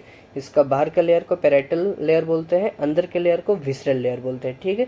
एंड टूनिका एल्बुजिनिया जो होता है वो फाइब्रस टिश्यू का लेयर है जो डेंस कवरिंग अराउंड टेस्टिस, जो टेस्टिस के अराउंड डेंस कवरिंग होता है उसको हम लोग टूनिका एल्बुजिनिया बोलते हैं, ठीक है। तो फाइब्रस टिश्यू का लेयर होता है, मिडिल लेयर होता है एंड प्रोड्यूस लोब्यूल्स और कंपार्टमेंट्स। लोब्यूल्स और कंपार्टमेंट्स प्रोड्यूस करता है, ऐसे ऐसे कंपार्टमेंट्स प्रोड्यूस करता है जिसको हम लोग टेस्टिकुलर लोब्यूल भी बोलते हैं। 200 to 200 200 से 250 टेस्टिकुलर लोब्यूल्स प्रोड्यूस करते हैं, ठीक है। देन अंदर का लेयर जो होता है इसको हम लोग टूनिका वेस्क्युलरिस बोलते हैं, टूनिका वेस्क्युलरिस, ठीक है। वो इनर लेयर होता है, हाईली वेस्कुलर लेयर होता है, इसमें ब्लड वेसल्स वगैरह प्रेजेंट होता है, ठीक है। इसलिए इसमें ब्लड सप्लाई भी प्रेजेंट होता है, ठीक है। तो इनर लेयर होता है, हाईली वेस्कुलर लेयर होता है, ठीक है। अब हम लोग टूनिका एल्बुजिनिया में जो कंपार्टमेंट्स होते हैं, इस 200 से 250 कंपार्टमेंट्स होते हैं। इस 200 से 250 कंपार्टमेंट के अंदर एक ट्यूबल्स प्रेजेंट होता है जिसमें स्पर्मेटोजेनेसिस जो हम आगे देखेंगे, spermatogenesis process of spermatogenesis takes place in seminiferous tubules. Seminiferous tubules में स्पर्मेटोजेनेसिस होता है। तो ईच कंपार्टमेंट्स में, ईच लोब्यूल्स में 1 से 3 सेमिनिफेरस ट्यूबल्स प्रेजेंट होते हैं, ठीक है। ईच कंपार्टमेंट में 1 से 3 सेमिनिफेरस ट्यूबल प्रेजेंट होते हैं, ठीक है। जो सेमिनिफेरस ट्यूबल्स हैं वो एक साथ कलेक्ट होके सेमिनिफेरस ट्यूबल्स के जो डक्ट है ये सब एक साथ मिलके एक स्ट्रक्चर बनाते हैं, उसको बोलते हैं ट्यूबुलर रेक्टाई, उसको बोलते हैं ट्यूबुलर रेक्टाई। सो सब ट्यूबुलर रेक्टाई मिलके एक स्ट्रक्चर बनाता है, इसको बोलते हैं रेटिटेस्टिस। ये वाला स्ट्रक्चर है, इसको बोलते हैं रेटिटेस्टिस, ठीक है। So rete testis opens into vasa efferentia 10 to 12 number में होता है, 10 to 12 इन नंबर होता है। वासा एफरेंशिया जो ट्यूबुलर रेक्टाई है ओपन होता है किसमें? वासा एफरेंशिया में ओपन होता है, ठीक है। और जो वासा एफरेंशिया है वो 10 to 12 इन नंबर होता है एंड सब मिलके ओपन होता है एक स्ट्रक्चर में, इसको बोलते हैं एपिडिडाइमिस, ठीक है। इसको बोलते हैं एपिडिडाइमिस। सो फिर से देखो, सेमिनिफेरस ट्यूबल्स ओपन होता है ट्यूबुलर रेक्टाई में, ट्यूबुलर रेक्टाई ओपन होता है रेटिटेस्टिस में, रेटिटेस्टिस ओपन होता है वासा एफरेंशिया में, वासा एफरेंशिया ओपन होता है एपिडिडाइमिस में, ठीक है। तो एपिडिडाइमिस का 3 पार्ट्स है। एक ऊपर वाला पार्ट जो कैप्यूट मीन्स कैप वाला पार्ट, कैप्यूट, बॉडी वाला पार्ट कॉर्पस एंड नीचे टेल वाला पोर्शन जिसको कोडल, मैंने बोला था कोडल पोर्शन से मीन्स टेल वाला पोर्शन से वास्ट डिफरेंस अराइज होता है, ठीक है। Means from caudal epididymis means vas deferens arise, PIQ भी हो चुका है, ठीक है। So vas deferens arises from caudal epididymis, ठीक है। फिर से देखो, एपिडिडाइमिस का 3 पोर्शन है, कैप्यूड, कॉर्पस एंड कोडल पोर्शन, ठीक है। जो कोडल पोर्शन है उसमें से वास्ट डिफरेंस निकलता है, ठीक है। सो स्पर्म का पैसेज क्या हुआ, seminiferous tubule, retitestis, then tubular recti, then retitestis, then vasa efferentia, then epididymis, then vas difference से ejaculatory duct, then urethra से out, ठीक है। फिर से देख लो, seminiferous tubule, then उससे tubular recti से retitestis से vasa efferentia से एपिडिडाइमिस से वास्ट डिफरेंस निकलता है। देन इजैकुलेटरी डक्ट, मैंने डायग्राम में बताया था इजैकुलेटरी डक्ट कौन से ampullary duct and seminal vesicles के डक्ट से मिलकर, मैंने डायग्राम में दिखाया था एम्पुलरी डक्ट और सेमिनल वेसिकल्स के डक्ट से मिलकर जो डक्ट प्रोड्यूस होता है इसको हम लोग कॉमन इजैकुलेटरी डक्ट बोलते हैं। जो कॉमन इजैकुलेटरी डक्ट होते हैं और यूरेथ्रा में ओपन होता है, यूरेथ्रा से urethral meatus, then outside the body. फिर से देख लो, पहले seminiferous tubules, then tubuli recti, then rete testis, vasa efferentia, epididymis, vas deferens से इजैकुलेटरी डक्ट से यूरेथ्रा से यूरेथ्रल मेटस से आउटसाइड द बॉडी के आउटसाइड। वेरी इंपॉर्टेंट है पैचेस ऑफ स्पर्म, PYQ में भी आ चुका है ये सब, ठीक है। तो अबाउट टेस्टिस का हम लोग स्ट्रक्चर देखेंगे, ट्रांसवर्स सेक्शन करेंगे सेमिनिफरस ट्यूब्यूल्स से, ठीक है। ये जो सेमिनिफरस ट्यूब्यूल्स है, सेमिनिफरस ट्यूब्यूल्स को जूम करके हम लोग ऐसे कट लगा के इधर से देखेंगे, ठीक है। चलो, सो सेमिनिफरस ट्यूब्यूल्स में 2 टाइप के सेल्स प्रेजेंट होते हैं। जो सेमिनिफरस ट्यूब्यूल्स है इसमें 2 टाइप्स के सेल्स प्रेजेंट होते हैं, एक स्पर्मेटोगोनिया जिसको हम मेल जार्म सेल्स भी बोलते हैं, एक एंड सर्टुली सेल्स जिसको हम लोग नर्स सेल्स भी बोलते हैं। तो फिर से सुन लो, 2 टाइप के सेल्स प्रेजेंट होते हैं सेमिनिफरस ट्यूब्यूल्स में, एक स्पर्मेटोगोनिया और male germ cell and Sertoli cells जिसको हम लोग नर्स सेल्स भी बोलते हैं। इन सभी का फंक्शन हम लोग आगे देखेंगे, ठीक है। देन 2 सेमिनिफरस ट्यूब्यूल्स के बीच में जो ल्यूमेन होता है, ल्यूमेन जो स्पेस होता है, जो ल्यूमेन होता है, इनमें प्रेजेंट होता है कुछ फ्लूइड। इस फ्लूइड को हम लोग इंटरस्टिशियल फ्लूइड बोलते हैं। इस ल्यूमेन में जो फ्लूइड प्रेजेंट होता है इसको हम लोग इंटरस्टिशियल फ्लूइड बोलते हैं, ठीक है। इंटरस्टिशियल फ्लूइड्स में क्या क्या प्रेजेंट होता है, स्मॉल ब्लड वेसल्स, ध्यान से देखना, स्मॉल ब्लड वेसल्स, लार्ज नहीं, स्मॉल ब्लड वेसल्स प्रेजेंट होता है, लिम्फ वेसल्स भी प्रेजेंट होते हैं। देन इंटरस्टिशियल सेल्स जिसको हम लोग लेडिक सेल्स भी बोलते हैं। इन सभी का फंक्शन हम लोग आगे देखेंगे, ठीक है। इनको लेडिक सेल्स भी बोलेंगे, ठीक है। इंटरस्टिशियल सेल्स भी प्रेजेंट होते हैं एंड इम्यूनोलॉजिकली कॉम्पिटेंट सेल्स भी प्रेजेंट होते हैं और जिसको हम लोग WBCs भी बोलते हैं। फिर से देख लो, बहुत ही इंपॉर्टेंट है। तो जो ल्यूमेन है, ल्यूमेन जो सेमिनिफरस 2 सेमिनिफरस ट्यूब्यूल्स के बीच में जो स्पेस होता है, ल्यूमेन खाली जगह होता है, इसमें जो फ्लूइड प्रेजेंट होता है इसको हम लोग इंटरस्टिशियल फ्लूइड बोलते हैं, ठीक है। जो इंटरस्टिशियल फ्लूइड होता है वो उसमें क्या क्या प्रेजेंट होता है, इसमें स्मॉल ब्लड वेसल्स प्रेजेंट होता है, लिम्फ वेसल्स प्रेजेंट होते हैं। देन इंटरस्टिशियल सेल्स जिसको हम लोग लेडिक सेल्स भी बोलते हैं वो प्रेजेंट होता है। देन इम्यूनोलॉजिकली कॉम्पिटेंट सेल्स और WBCs भी प्रेजेंट होते हैं, ठीक है। एक टॉपिक को मैंने 2-3 बार समझा दिया है, तो फिर से देख लो। सेमिनिफरस ट्यूब्यूल्स में 2 सेल्स प्रेजेंट होते हैं, एक स्पर्मेटोगोनिया जिसको हम मेल जार्म सेल्स भी बोलते हैं, देन सर्टुली सेल्स जिसको हम लोग नर्स सेल्स भी बोलते हैं, ठीक है। तो 2 सेमिनिफरस ट्यूब्यूल्स के बीच में जो ल्यूमेन खाली जगह होता है उसमें प्रेजेंट होता है एक फ्लूइड जिसको हम लोग इंटरस्टिशियल फ्लूइड भी बोलते हैं, ठीक है। इस इंटरस्टिशियल फ्लूइड में प्रेजेंट होते हैं स्मॉल ब्लड वेसल्स प्रेजेंट होते हैं, लिम्फ वेसल्स प्रेजेंट होते हैं, इंटरस्टिशियल सेल्स प्रेजेंट होते हैं, इम्यूनोलॉजिकली कॉम्पिटेंट सेल्स प्रेजेंट होते हैं जिसको हम लोग WBCs भी बोलते हैं, ठीक है। इस इंटरस्टिशियल सेल्स को हम लोग लेडिक सेल्स भी बोलते हैं, ठीक है। तो आगे बढ़ते हैं, ये रहा NCERT का डायग्राम, देख लेना, ठीक है। तो interstitial cell, spermatogonia, spermatozoa, Sertoli cell, ये हम आगे बहुत ही डिटेल में समझेंगे, ठीक है। चलो, देन फंक्शंस देखेंगे हम लोग, functions of spermatogonia. Functions of spermatogonia, जो स्पर्मेटोगोनिया है उसका फंक्शन हम लोग देखेंगे, ठीक है। ये रहा स्पर्मेटोगोनिया, ये रहा छोटे छोटे सेल्स जो होते हैं उनको स्पर्मेटोगोनिया, जो बड़ा सेल होता है इसको सर्टोली सेल्स बोलते हैं और नर सेल्स बोलते हैं। ठीक है, तो हम लोग अब इस सभी का फंक्शंस देखेंगे। ठीक है, चलो। तो फंक्शन ऑफ स्पर्मेटोगोनिया, जो फंक्शन क्या क्या फंक्शन होता है स्पर्मेटोगोनिया का, तो their primary function is to self renew. हम जब स्पर्मेटोजेनेसिस समझेंगे तब ये वर्ड समझ में आएगा कि सेल्फ रिन्यू क्या होता है। ठीक है, सेल्फ रिन्यू क्या होता है। Their primary function is to self renew and produce the cells that will differentiate into mature sperm. जो प्रोड्यूस करता है वो सेल्स जो डिफरेंशिएट करता है मेच्योर स्पर्म से, वो हम आगे समझे स्पर्मेटोजेनेसिस में समझेंगे। ठीक है, उधर बेटर समझ में आएगा। ठीक है, अब आता है functions of Sertoli cells. Sertoli cells का क्या फंक्शन है, सब कुछ समझ में आएगा स्पर्मेटोजेनेसिस में। ठीक है, डिटेल में समझेंगे हम लोग। ठीक है, जो सर्टोली सेल्स हैं वो सीक्रेट करता है androgen binding protein, inhibin and sperm maturation factor. अब सब इधर नाम देख लो, फिर स्पर्मेटोजेनेसिस में डिटेल में समझ लेना। ठीक है, androgen binding protein, inhibin and sperm maturation factor ये सीक्रेट करता है कौन, सर्टोली सेल सीक्रेट करता है। ठीक है, ध्यान में रखना।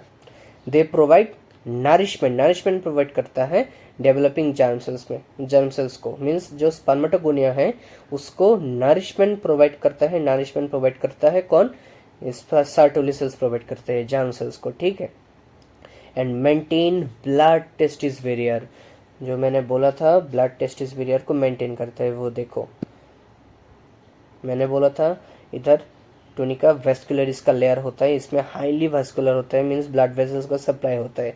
And seminiferous tubules, seminiferous tubules के अंदर स्पर्मेटोजेनेसिस और प्रोडक्शन ऑफ स्पर्म होता है। ठीक है, तो स्पर्म होता है हैप्लॉइड। ठीक है, जब हैप्लॉइड स्ट्रक्चर और हमारा पूरा बॉडी का स्ट्रक्चर होता है 2n, डिप्लॉइड स्ट्रक्चर होता है। ठीक है, सो जब एक हैप्लॉइड स्ट्रक्चर डिप्लॉइड स्ट्रक्चर के कांटेक्ट में आएगा तो डिप्लॉइड स्ट्रक्चर के खिलाफ जो रिएक्शन होगा इसमें से क्या होगा, स्पर्म जो डैमेज हो जाएगा, इसका मोटिलिटी और रिप्रोडक्टिव कैपेसिटी और फर्टिलाइजिंग कैपेसिटी सब कुछ खत्म हो जाएगा। इसलिए जो सर्टोली सेल्स होते हैं, सर्टोली सेल्स क्या करते हैं, सर्टोली सेल्स इस मेंटेन ब्लड टेस्टिस बैरियर, जो टेस्टिस का ब्लड टेस्टिस बैरियर मेंटेन करता है, तो स्पर्म ब्लड के कांटेक्ट में नहीं आ सकता। ठीक है, तो मेंटेन ब्लड टेस्टिस बैरियर याद रखना। ठीक है, then function of Leydig cell. Leydig cell क्या करता है, लेडिक सेल सिंथेसाइज करता है एंड सीक्रेट करता है टेस्टोस्टेरोन सीक्रेट करता है, जो मेल सेक्स हार्मोन होता है। ठीक है,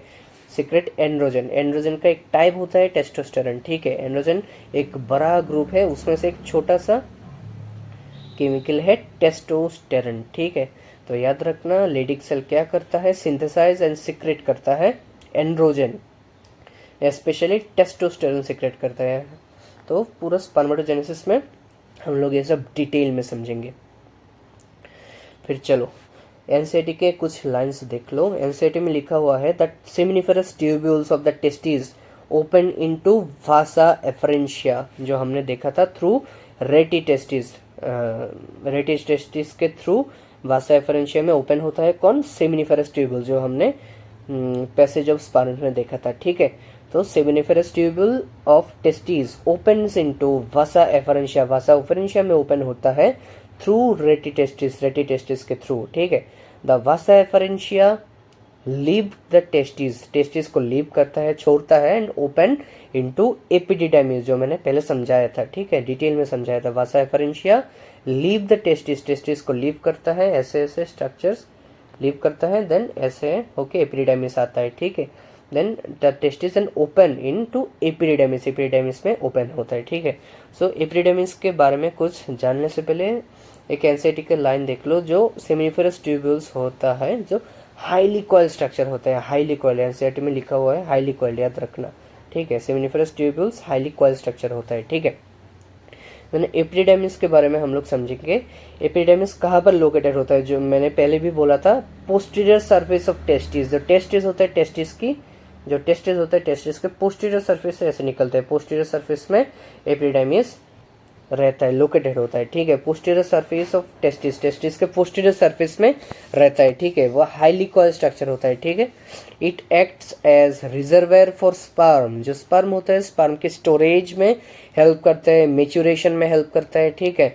एंड उधर स्पर्म का मेच्योरेशन होता है and sperm gain the ability to swim and fertilise an egg. जो स्पर्म का फर्टिलाइजिंग कैपेसिटी एंड स्विम करने की एबिलिटी होता है वो डेवलप कहाँ पर होता है, एपिडिडाइमिस में होता है, ठीक है। तो एपिडिडाइमिस का फंक्शन क्या है, एपिडिडाइमिस में मेच्योरेशन ऑफ स्पर्म होता है एंड स्टोरेज ऑफ स्पर्म होता है, ठीक है। एनसीईआरटी में कॉमनली सबके लिए लिखा है the ducts store and transport the sperms from the testis to outside through urethra, ठीक है। कॉमनली लिखा हुआ है, ठीक है। कॉमनली क्या लिखा हुआ है, जो ये डक्ट्स है सेमिनिफरस ट्यूब्यूल्स रेटी टेस्टिस और जो डक्ट्स है एपिडिडाइमिस वो क्या करता है, स्टोरेज करता है एंड ट्रांसपोर्ट करता है स्पर्म्स का, और स्पर्म्स का ट्रांसपोर्ट करता है outside the body through urethra, urethra के थ्रू आउटसाइड द बॉडी वो स्पर्म का ट्रांसपोर्ट करता है, ठीक है। देन दूसरा पॉइंट देख लो, एपिडिडाइमिस, एपिडिडाइमिस जो होता है leads to vas deferens, leads to vas deferens and helps to transport sperm to vas deferens. जो एपिडिडाइमिस होता है स्पर्म को वास्ट डिफरेंस में जाने के लिए हेल्प करता है, ठीक है। ये लाइन याद रखना, ठीक है। जो वास्ट डिफरेंस है मैंने पहले भी बोला था, एसेंस टू द एब्डोमेन, मैंने दिखाया था ascends to the abdomen and loops over the urinary bladder, जो यूरिनरी ब्लडर होता है यूरिनरी ब्लडर से ऐसे लूप होके वास्ट डिफरेंस निकलता है, मैंने पहले भी दिखाया था, फिर से देख लो इधर। ये जो वास्ट डिफरेंस होता है लूप ओवर यूरिनरी ब्लडर, ऐसे लूप करता है, ascends to the abdomen and loop over urinary bladder, urinary bladders में लूप होके आता है, ठीक है।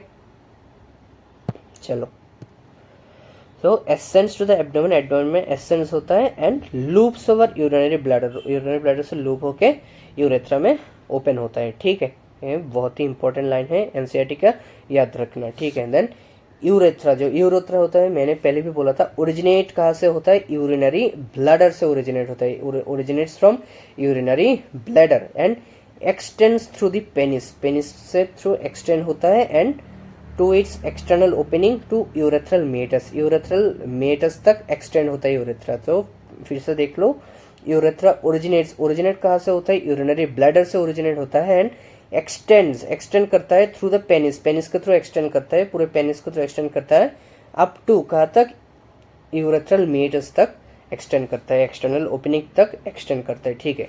एनसीईआरटी की लाइन है, याद रखना। अब आउट ऑफ एनसीईआरटी है, फिर भी देख लो यूरेथ्रा का कौन कौन से पार्ट्स होता है यूरेथ्रा का, ठीक है। जो ये जो प्रोस्टेटिक ग्लैंड होता है, प्रोस्टेटिक ग्लैंड में जो यूरेथ्रा प्रेजेंट होता है इस पोर्शन में, इसको हम लोग बोलते हैं प्रोस्टेटिक यूरेथ्रा, इसको हम लोग बोलते हैं प्रोस्टेटिक यूरेथ्रा, ठीक है।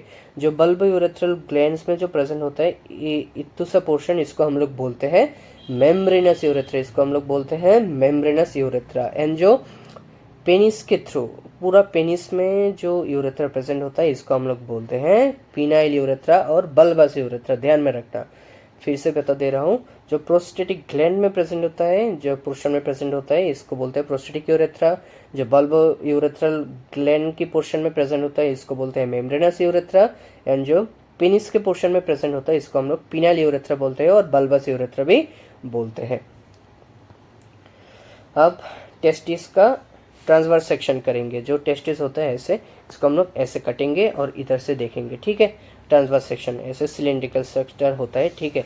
जो यूरेथ्रा है, यूरेथ्रा, यूरेथ्रा के चारों तरफ, यूरेथ्रा के चारों तरफ जो मसल और टिश्यू प्रेजेंट होता है इसको हम लोग बोलते हैं कॉर्पस स्पॉन्जियोसम, मैंने पहले भी बोला था इसको बोलते हैं कॉर्पस स्पॉन्जियोसम, ठीक है। जो यूरेथ्रल ओपनिंग है, यूरेथ्रल ओपनिंग के चारों तरफ जो सराउंडिंग में जो टिश्यू प्रेजेंट होता है इसको हम लोग बोलते हैं कॉर्पस स्पॉन्जियोसम। देन जो आर्टरी है, कैवर्नल आर्टरी, कैवर्नोसल आर्टरी, जो आर्टरी के चारों तरफ जो cylindrical structures, cylindrical tissues present होते हैं इसको हम लोग बोलते हैं कॉर्पस कैवर्नोसा। सिर्फ ये दोनों देख लो और ये सब सिर्फ एक बार देख लो, याद करने की ज़रूरत नहीं है, ठीक है। उधर स्किन प्रेजेंट होता है जिसमें फेशियल हेयर्स प्रेजेंट होता है, ठीक है।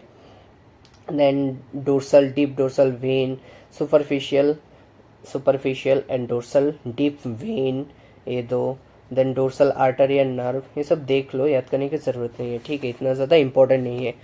देन एक इम्पॉर्टेंट पॉइंट है टुनिका एल्बुजिनिया, जो कॉर्पस कैवर्नोसा है, कॉर्पस कैवर्नोसा के चारों तरफ जो कवरिंग होता है, टेस्टिस के चारों तरफ जो कवरिंग होता है, इसको हम लोग बोलते हैं टुनिका एल्बुजिनिया, फाइब्रस टिश्यू का कवरिंग, मैंने पहले भी बोला था।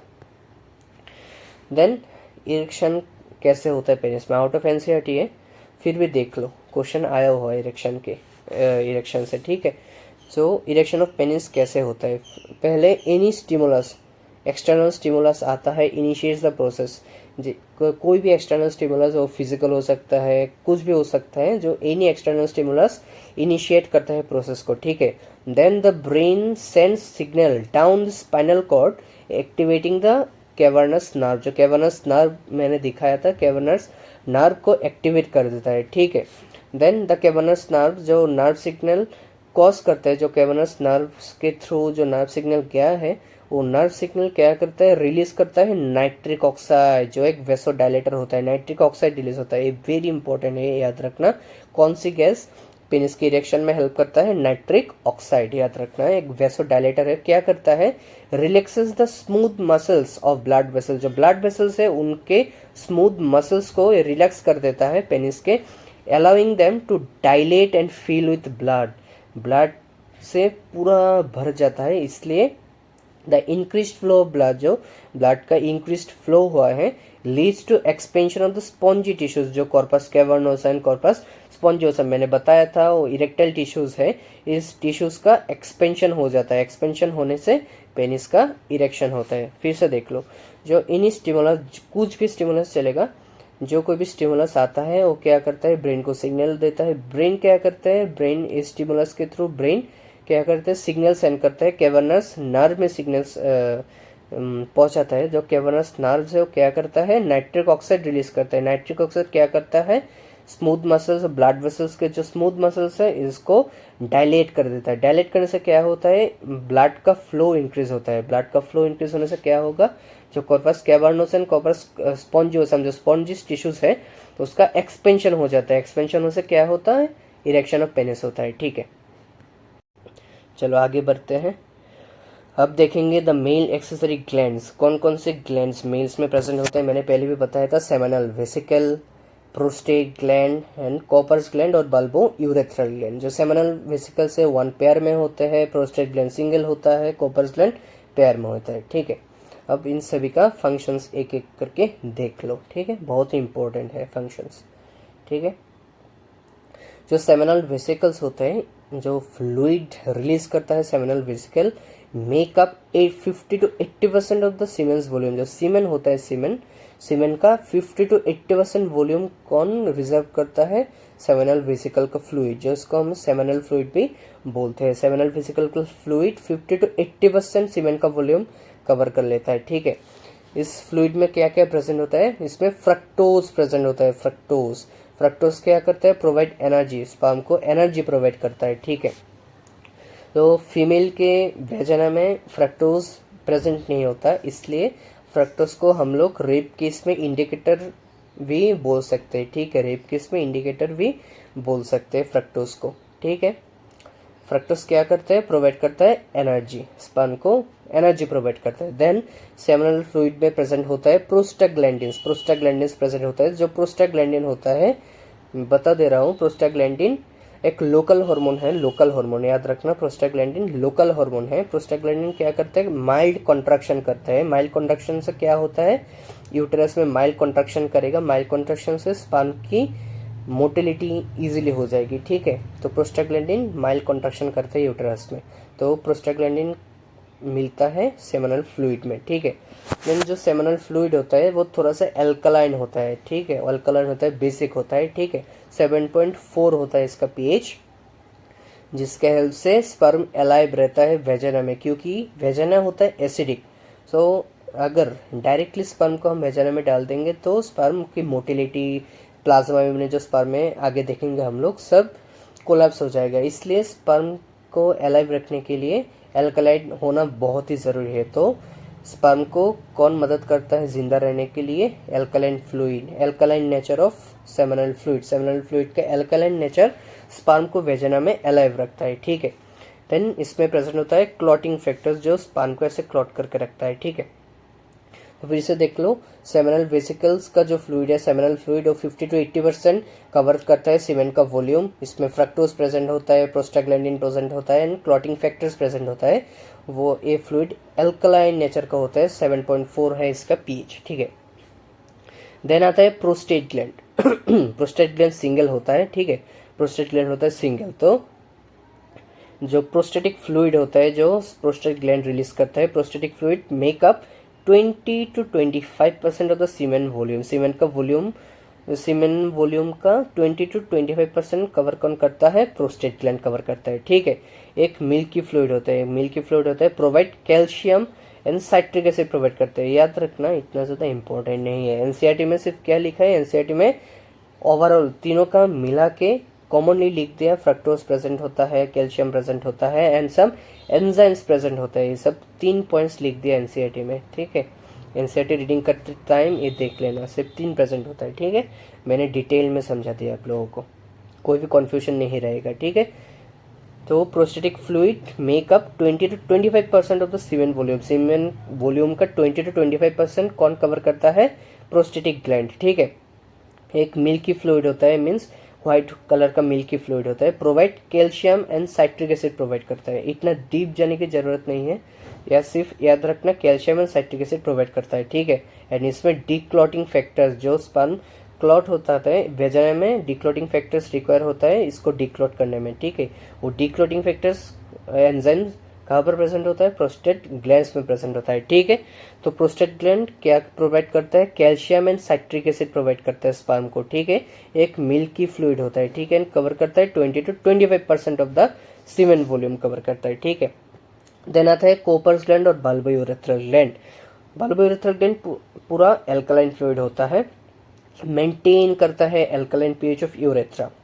मैंने पहले भी बोला था यूरेथ्रा से यूरिन एंड स्पर्म दोनों जाता है। सो यूरिन एसिडिक होता है, यूरिया प्रेजेंट होता है। सो यूरिन क्या करते हैं? यूरेथ्रा को एसिडिक बना देता है, ठीक है। सो इस एसिडिक नेचर ऑफ यूरेथ्रा को न्यूट्रलाइज करता है alkaline pH of bulbo urethral gland और कोपर्स ग्लैंड। जो कोपर्स ग्लैंड का फ्लूइड है, एल्कलाइन फ्लूइड है, क्या करता है? Maintain pH of urethra, urethra के पीएच को मेंटेन करके रखता है।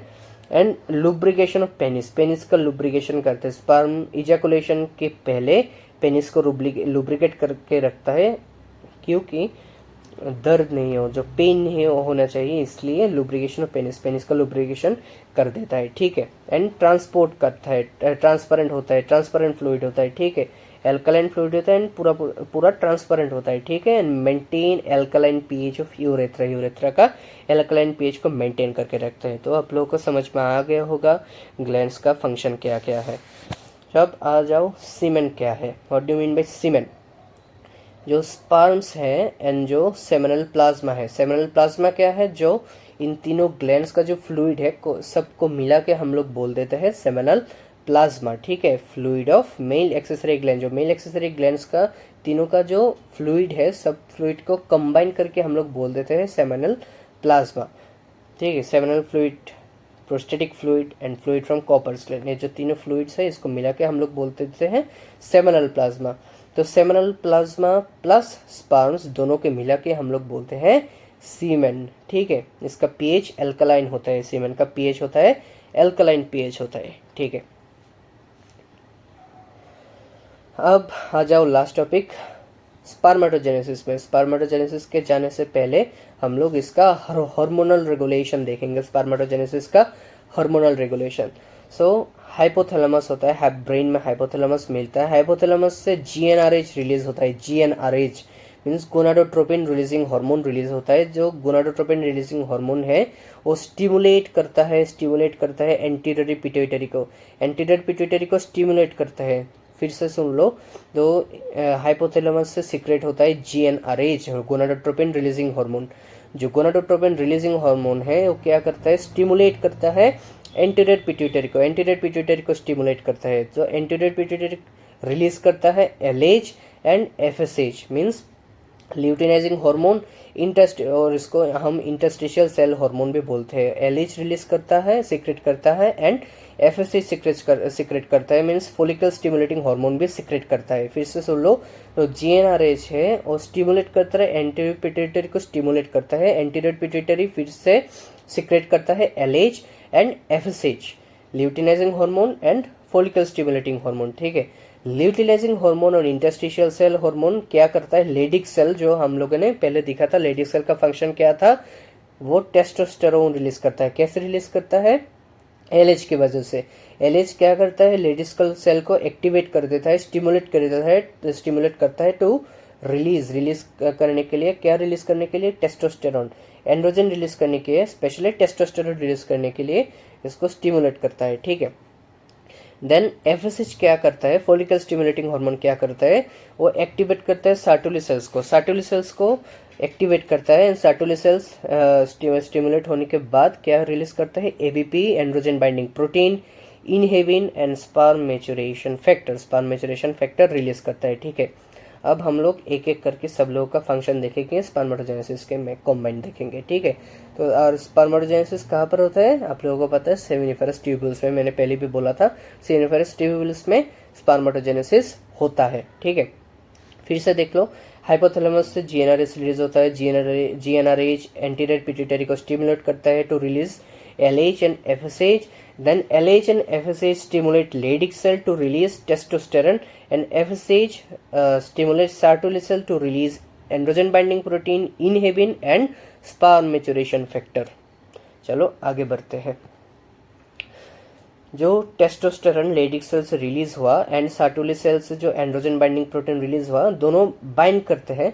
दोनों बाइंड करने से क्या होता है, स्पर्मेटोजेनेसिस स्टार्ट हो जाता है। ठीक है, स्पर्मेटोजेनेसिस स्टार्ट होता है। जो testosterone and androgen binding protein है तो कॉम्बाइन होता है, बाइंड्स होता है, testosterone binds to androgen binding protein and spermatogenesis start हो जाता है। ठीक है, जो स्पर्मेटोजेनेसिस है उसमें दो प्रोसेस इन्वॉल्व होता है, स्पर्मेटोसाइटोजेनेसिस एंड स्पर्मियोजेनेसिस और स्पर्मेटोलियोसिस। हम लोग डिटेल में सब कुछ समझेंगे। चलो अब स्टार्ट करते हैं स्पर्मेटोजेनेसिस को। तो स्पर्मेटोजेनेसिस क्या होता है, इट बिगिंस ड्यूरिंग प्यूबर्टी में बिगिन हो जाता है एंड कंटिन्यूस टिल डेथ। तो मेल्स में प्यूबर्टी के दौरान स्पर्मेटोजेनेसिस स्टार्ट हो जाता है एंड कंटिन्यूस टिल डेथ। ठीक है, in humans this process take 65 to 75 days, 65 से 75 डेज इसको लगता है कंप्लीट होने में। ठीक है, देन स्पर्मेटोजेनेसिस में हम लोग दो पार्ट देखेंगे, एक स्पर्मेटोसाइटोजेनेसिस, एक स्पर्मियोजेनेसिस और स्पर्मेटोलियोसिस। एक spermatocytogenesis and spermiogenesis, spermatocytogenesis, spermiogenesis और स्पर्मेटोलियोसिस। ठीक है, जो स्पर्मेटोसाइटोजेनेसिस है इसमें क्या होता है, it is the formation of spermatids from spermatogonia. जो स्पर्मेटोगोनिया होता है उससे स्पर्मेटिड का जो फॉर्मेशन होता है इसको हम लोग स्पर्मेटोसाइटोजेनेसिस बोलते हैं। ठीक है, इसमें माइटोसिस मियोसिस दोनों प्रेजेंट होता है। ठीक है, हम लोग डिटेल में देखेंगे। ठीक है, जो स्पर्मियोजेनेसिस होता है, स्पर्मियोजेनेसिस हो डिफरेंशिएशन होता है ऑफ स्पर्मेटिड का डिफरेंशिएशन होता है इनटू स्पर्म्स और स्पर्मेटोजोआ में जो डिफरेंशिएशन होता है स्पर्मेटिड का, इसको हम लोग स्पर्मियोजेनेसिस बोलते हैं। ठीक है, ये लॉन्गेस्ट फेज होता है इस पर डिफरेंशिएशन, इसको मेटामॉर्फोसिस भी बोलते हैं, इसको लॉन्गेस्ट फेज होता है। ठीक है, जो स्पर्मेटिड से स्पर्मेटोजोआ में जो कन्वर्शन होता है उसको व डिफरेंशिएशन होता है व मेटामॉर्फोसिस होता है, इसको हम लोग स्पर्मियोजेनेसिस और स्पर्मेटोलियोसिस भी बोलते हैं। ठीक है, फिर से देख लो, जो स्पर्मेटोसाइटोजेनेसिस होता है it is the formation of spermatids from spermatogonia से स्पर्मेटिड्स का जो फॉर्मेशन होता है इसको स्पर्मेटोसाइटोजेनेसिस बोलते हैं। एंड स्पर्मेटिड्स से स्पर्मेटोजोआ का जो प्रोडक्शन होता है, फॉर्मेशन होता है और डिफरेंशिएशन होता है, इसको हम लोग स्पर्मियोजेनेसिस बोलते हैं बस, और स्पर्मेटोलियोसिस भी बोलते हैं। ठीक है, it is the longest phase होता है। ठीक है, अब हम लोग डिटेल में दोनों देखेंगे। ठीक है, चलो स्पर्मेटोसाइटोजेनेसिस। तो हमारे एम्ब्रियोनिक लाइफ में, हम जब एम्ब्रियोनिक लाइफ में थे उसमें प्रीमोडियल जर्म सेल्स प्रेजेंट होते थे, ठीक है, primordial germ cells. After birth क्या होता है, जो प्रीमोडियल जर्म सेल्स होता है वो कन्वर्ट हो जाता है स्पर्मेटोगोनियम में, जो 2n स्ट्रक्चर्स होते हैं, 2n स्ट्रक्चर स्पर्मेटोगोनियम में कन्वर्ट हो जाता है, ठीक है, स्पर्मेटोगोनियम में कन्वर्ट हो जाता है। इसमें 46 क्रोमोसोम होता है, 44 प्लस XY, ठीक है, 44 plus XY, total 46 chromosome present होते हैं, ठीक है। जो स्पर्मेटोगोनियम है, इसको मेल जर्म सेल्स भी हम लोग बोलते हैं, मेल जर्म सेल जो हमने आगे देखा था, स्पर्मेटोगोनियम बोलते हैं और मेल जर्म सेल्स भी बोलते हैं। उसमें क्या होता है, उसमें माइटोसिस होता है। माइटोसिस होने से दो सेल्स प्रोड्यूस होता है, दोनों डिप्लॉयड स्ट्रक्चर है, एक type A and type B, ठीक है, type A and type B, दो सेल्स प्रोड्यूस होता है, type A and type B spermatogonium produce होता है, ठीक है। जो टाइप ए स्पर्मेटोगोनियम है वो क्या करता है, maintain the number of spermatogonium. जो लाइन मैंने बोला था स्पर्मेटोगोनियम के फंक्शन में, आगे जाके समझोगे, ये लाइन वही है, maintain the number of spermatogonium. कैसे मेंटेन करता है, माइटोसिस के थ्रू, माइटोसिस के थ्रू इसका नंबर मेंटेन करता है। एक सेल तो फर्दर कंटिन्यूस द प्रोसेस, जो टाइप बी सेल है further continues the process of spermatogenesis, spermatogenesis का जो प्रोसेस है उसको कंटिन्यू करेगा, और दूसरा जो सेल है स्पर्मेटोगोनियम का पॉपुलेशन कंट्रोल करेगा और नंबर मेंटेन करके रखेगा, ठीक है। इसलिए सेल्फ रेगुलेटर है, सेल्फ रेगुलेटर जो लाइन लिखा हुआ था, ठीक है। So act as stem cell, stem cell की तरह वो एक्ट करता है, ठीक है। Maintain the number of spermatogonium, जो स्पर्मेटोगोनियम है स्पर्मेटोगोनियम का नंबर मेंटेन करके रखता है, type A. And type B क्या करता है, type B further continues the process. तो टाइप बी स्पर्मेटोगोनियम में क्या होता है, उसमें इसका साइज इंक्रीज होता है, मीन्स न्यूक्लियोसाइटोप्लाज्मिक रेशियो इंक्रीज हो जाता है, चेंज हो जाता है, ठीक है। ये हम न्यूक्लियोसाइटोप्लाज्मिक रेशियो हम लोग पढ़ेंगे सेल डिवीजन चैप्टर में, क्लास 11 के चैप्टर में पढ़ेंगे, ठीक है। जो टाइप बी है उसमें न्यूक्लियोसाइटोप्लाज्मिक रेशियो चेंज हो जाता है, और जो सेल है, cell large becomes large in size, larger in size, ठीक है। इसको हम लोग बोलते हैं प्राइमरी स्पर्मेटोसाइट। जो लार्ज साइज सेल हो इसको हम लोग बोलते हैं प्राइमरी स्पर्मेटोसाइट।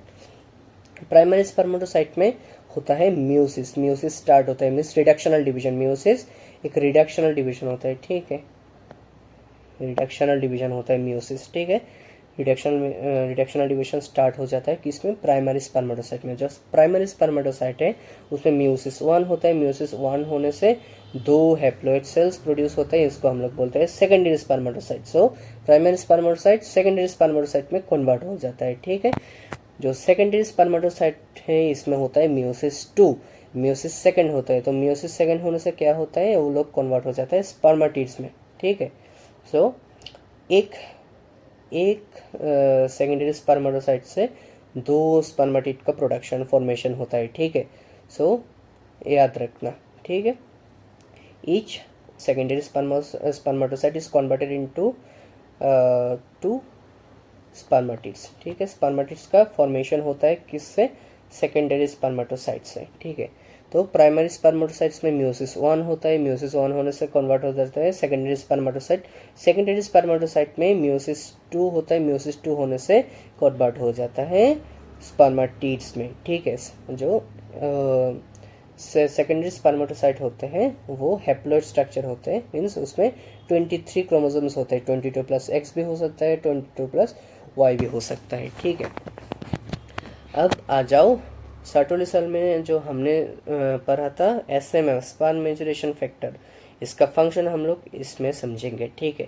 जो स्पर्मेटिड्स है, spermatids converted into spermatozoa with the help of sperm maturation factor from Sertoli cell. जो सर्टोली सेल्स है उसमें से जो स्पर्म मैच्योरेशन फैक्टर रिलीज होता है वो कन्वर्ट करता है स्पर्मेटिड्स को स्पर्मेटोजोआ में कन्वर्ट करता है, ठीक है। इसको हम लोग बोलते हैं स्पर्मियोजेनेसिस, हम लोग डिटेल में समझेंगे, ठीक है। जो स्पर्म मैच्योरेशन फैक्टर है, sperm maturation factor from Sertoli cell, वो क्या करता है, स्पर्मेटिड को कन्वर्ट करता है स्पर्मेटोजोआ में, ठीक है। जो स्पर्मेटिड होता है वो भी हैप्लॉइड होता है, स्पर्मेटोजोआ भी हैप्लॉइड स्ट्रक्चर होता है। तो स्पर्मेटिड नॉन मोटाइल स्ट्रक्चर होता है, स्पर्मेटोजोआ मोटाइल स्ट्रक्चर होता है, ठीक है। ये जो मैच्योरेशन होता है इसको हम लोग बोलते हैं स्पर्मियोजेनेसिस और स्पर्मेटोलियोसिस, स्पर्मेटोलियोसिस भी बोलते हैं, इसमें मेटामॉर्फोसिस होता है, ठीक है। इसमें क्या होता है, हम लोग का एनसीईआरटी का डायग्राम है स्ट्रक्चर ऑफ स्पर्मेटोजोआ। तो स्पर्मेटोजोआ में 4 स्ट्रक्चर होते हैं। एक हेड होता है, नेक होता है, मिडिल पीस होता है, टेल होता है। फिर से देख लो, हेड होता है, नेक होता है, मिडिल पीस होता है एंड टेल होता है। ठीक है, जो हेड है, head consists of acrosome and nucleus containing chromosome material, ये दोनों मिला के बोलते हैं हेड। ठीक है, acrosome and nucleus containing chromosomal material. ठीक है, जो एक्रोसोम होता है, acrosome contains sperm lysine. Sperm lysine जो फर्टिलाइजेशन में हेल्प करते हैं, हाइड्रोलाइटिक एंजाइम्स होता है। ठीक है, स्पर्म लाइसिन एक्रोसोम में, इसका फंक्शन हम लोग आगे देखेंगे दूसरे पार्ट में। ठीक है, जो स्पर्म लाइसिन होता है और हाइड्रोलाइटिक एंजाइम्स होता है। ठीक है, उसको पानी चाहिए वर्क करने के लिए और फंक्शन करने के लिए। ठीक है, और स्पर्म के पूरे बॉडी में जो लेयर होते हैं, इसको हम लोग प्लाज्मा मेम्ब्रेन के लेयर होते हैं स्पर्म के पूरे बॉडी में। ठीक है, देन हेड के नीचे के पोर्शन में प्रेजेंट होता है नेक। नेक में क्या प्रेजेंट होता है, देखो 2 सेंट्रियोल्स प्रेजेंट होते हैं नेक पोर्शन में। ठीक है, जो स्पर्म के हेड के करीब है उसको प्रॉक्सिमल सेंट्रियोल बोलते हैं, जो दूर है D4 दूर, इसको हम लोग डिस्टल सेंट्रियोल भी बोलते हैं। ठीक है, तो neck contains proximal centriole and distal centriole.